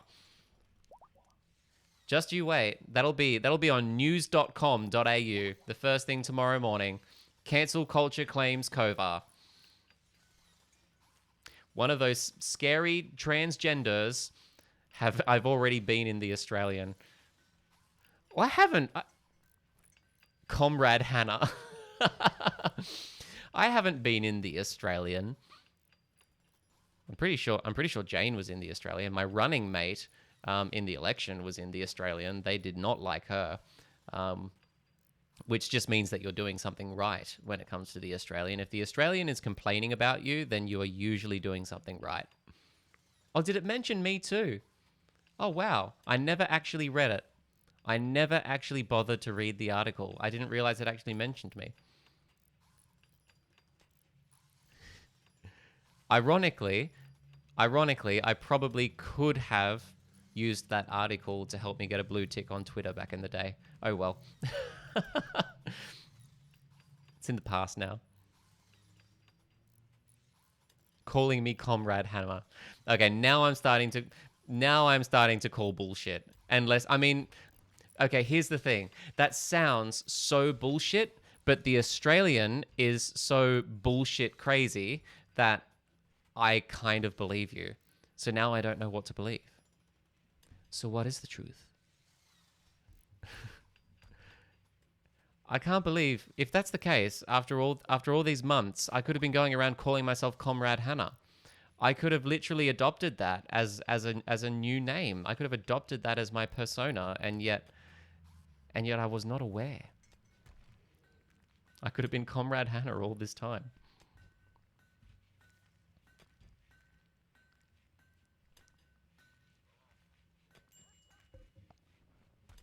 All right. I don't think we need any more limestone blocks for now, so we're going to put that on pause so that we can get our workers back to cleaning, because cleaning is important. Who can build? Javelina, where are you? You're all the way down here. Okay, fair enough. Don't worry about that. Ne, are you building, or can you just? Yes, you are. You are building as well as hauling. I would like you to prioritize deconstructing this wall so we can get Cruz's room back in here, because we are quickly running out of space. Once again, we're running out of bedrooms. Always the bedrooms. We have 1, 2, 3, 4, 5, 6, 7, 8 colonists. 8 colonists and a slave. Is that Comrade Hannah in Russian? Is that what you've done? Is that where you've been for the last 45 seconds, rushing to Google Translate?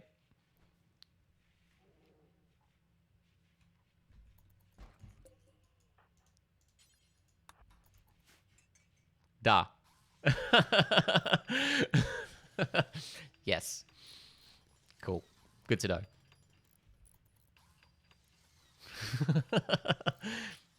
You only went to look up the spelling in Cyrillic. Well, there you go.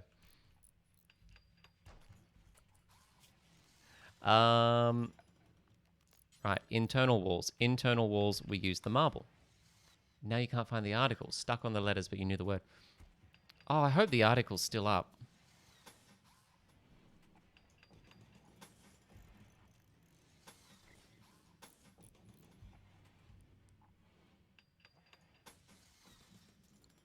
Oh, wait, no, not that, not yet. We want to deconstruct those. We will reinstall this here. No, wait, here to match the other room. We're going to reinstall this here. We're going to reinstall this here, and we're going to reinstall this here, and then we're going to pop another one of these here. All right, good. And this is going to be the bedroom. Oh, and this, of course, we need to reinstall this just there. Oh god, we're going to need to run power conduits in here as well. Oof. So we're going to do that. We're going to run power conduits in there. We need to put the wooden doors on there. There's so much. It is all happening. 8:27, and I'm definitely going to have to finish up in a couple of minutes. I'm going to finish up at 8:30, so I'll probably just let this run as well. I might let the construction run for a little bit afterwards. But I need to go and have some dinner. I need to go and give Danielle some attention because she's going to be sad if she doesn't get attention. It would be a travesty. What's for dins? We have leftover beef stroganoff. So I don't know. Danielle, join the stream. I would love for Danielle to join the stream. I would love to stream with Danielle. I think that would be so much fun. I have a few things that I would like to do with her. I think it'd be really cool to maybe like do some Minecraft or something. For that matter, Jess and Jules, it would be really great if you wanted to join the stream too and play some Minecraft together. And you know, hop into a Discord chat or something and all play Minecraft on stream if you're up for it. I think that'd be great fun. But yeah, definitely stuff that I'd like to do. Still terrible at Minecraft. That's all right. That's all right. So am I. By Twitch standards, we're all terrible. Except maybe Jules. Jules the min-maxer.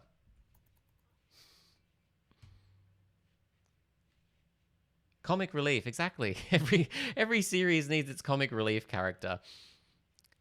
I was thinking it, but I wasn't going to be the one to say it, Jules, so thank you.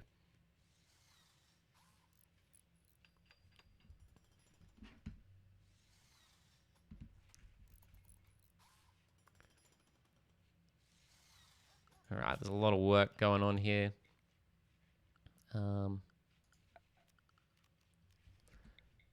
Probably don't need these plans up here now because those are going up nicely. Once this is all sort of mostly enclosed, also need the gets everything done in the background so the main characters can do vanity projects. Yes. This is true. Is that you, Jules? Are you the gets everything done in the background so the main characters can do vanity projects? So this is fantastic. Yes, every Minecraft series has these characters, most likely. So Jess will obviously just be getting into all sorts of mischief and all sorts of problems, and that will be hilarious. I will probably be doing some kind of grand vanity project that's going to take up all of my time and resources, and you will probably actually be doing all of the work. And honestly, I think that's fair. I think that works perfectly. It's perfectly balanced. Jules, help! The air is on fire. Oh God. Oh, that would be fun. That sounds like a lot of fun. Yes, I would like to. I would like to do something like that potentially. I have lots of plans. I have lots of ideas that I brew up. Um, like I'd love to do like a board game night or something and stream it. Get a cool like setup where I can have I'd need to invest in another camera or two to do this, but you know, get like a proper good tabletop streaming setup where I can have a camera facing down on the board, have a cameras focused on everyone, and we can just play some fun party games. Oh, nice. I do love Catan. I have not played Carcassonne though. That's pretty cool. What is that one? That sounds like a Catan like game, but I could be completely wrong. Catan with enough expansions could last an entire stream easily. Easily. Burn apparel. This is what we're doing. Yes, do not allow clean apparel. Only tainted. We're just going to do that. We're going to say, oh, I assume if I just keep these ticked as well. But we're just going to say no clean, only tainted.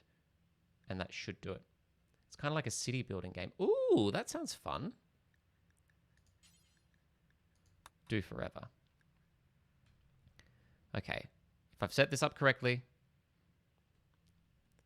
Also kind of like dominoes. Oh, okay. I kind of like that. I am intrigued. Color me intrigued. I'd be down for checking that out. At Christmas time, I got, Daniel and I got my brother-in-law, The Chameleon. That's a really fun, like, card-ish based game that we had a lot of fun playing on Christmas Day. And that's one that I think would translate really well to a stream too. You line the edges based on terrain features like roads, cities, etc. You know what? I think I've seen my sister and her friends playing this before. I'm pretty sure that sounds very familiar. Yeah, I would definitely be keen to check that out. But alas, it is 8:30 now. It is definitely time for me to go. We've been going for 3.5 hours now, which is pretty good. It's dark here. Yep, it is very much dark outside. Meanwhile, though, in Trundle, it's still light out. It's still looking very lovely there. Will I be streaming again tomorrow? I would like to. I would definitely like to. Yes. Lance is hiding in his room. That's all right. I'll just take care of this. Final straw was 8 meat. Oh, Lance is a vegetarian. Lol. All this time, Lance the slave was a vegetarian and we didn't even know it. We've been feeding him fucking meat, human meat, usually. Same time or earlier? I'm not sure. It sort of depends on how I'm doing tomorrow. It will probably be earlier because I need to work Monday morning. So I probably won't be doing a late stream. I might do like an afternoon stream, kind of like what I did yesterday. Yeah, back to work. Sleep is still stuffed. Oh, not fun. Getting back into the routine. I hate it. So not looking forward to it. But you know, we got to do what we got to do. Yeah, but yes, I will definitely try and get a stream in tomorrow. I don't have any plans, so I don't see why not. And then after that, I will try and stream as often as possible. So have earlier streams so our sleep schedule goes earlier. Ah, I see. That's the way that we get your sleep schedule back on track, is that I just stream incrementally earlier every day. I see. Until eventually I'm streaming at like 7:30 in the morning and then you'll wake up then. Cool. All right. I like it. 7:30 is probably like late for some people, but I could not. I'm so not a morning person. Yeah. Yeah, no, I'll definitely be streaming tomorrow, and I'll be streaming more often from now on, I hope. So long as work doesn't get insane on me this year, which I don't think it will. Um, touch wood, fingers crossed, all that shit that I don't believe in. And yeah, hopefully that means I will be able to have at least one day off a week, which means that I can turn that into a streaming day. So I might do like Friday Arvos or something pretty regularly. And because, we've had 6 or 7 viewers fairly consistently today, and I think we got up to about 8 or 9 at one point too. So thank you everyone who's come and joined us in the chat. Thank you so much. And I think maybe if I get a bit more of a regular schedule, then that can help sort of bring regular followers and stuff in to come along for the ride too. And I would very much love to see that. So yeah, anyway, that's enough of me waffling on. In fact, you know what?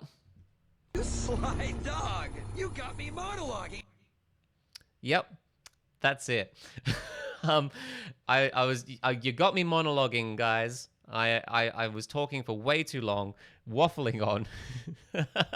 Yeah, exactly. I'm on to you. Yes. Long story short, yes, I will try and get a stream in tomorrow, and I will hopefully see you all then. But until then, have a great night, all of you. Thank you, Roy's Parrot Club, for the follow. Thank you for coming in earlier on today. I hope you had fun. Thank you, of course, to No Math Genius for jumping in. I hope you have a safe travel today. Thank you, Jess and Jules. See you later. Thank you, Steve, as always. Beautiful, wonderful Steve for coming in and helping to moderate the chat and running the polls. You're an absolute champion. Have a good night. Night-night. And we'll see you all hopefully tomorrow. Stay safe, look after yourselves, and see you very soon. Good night, everyone.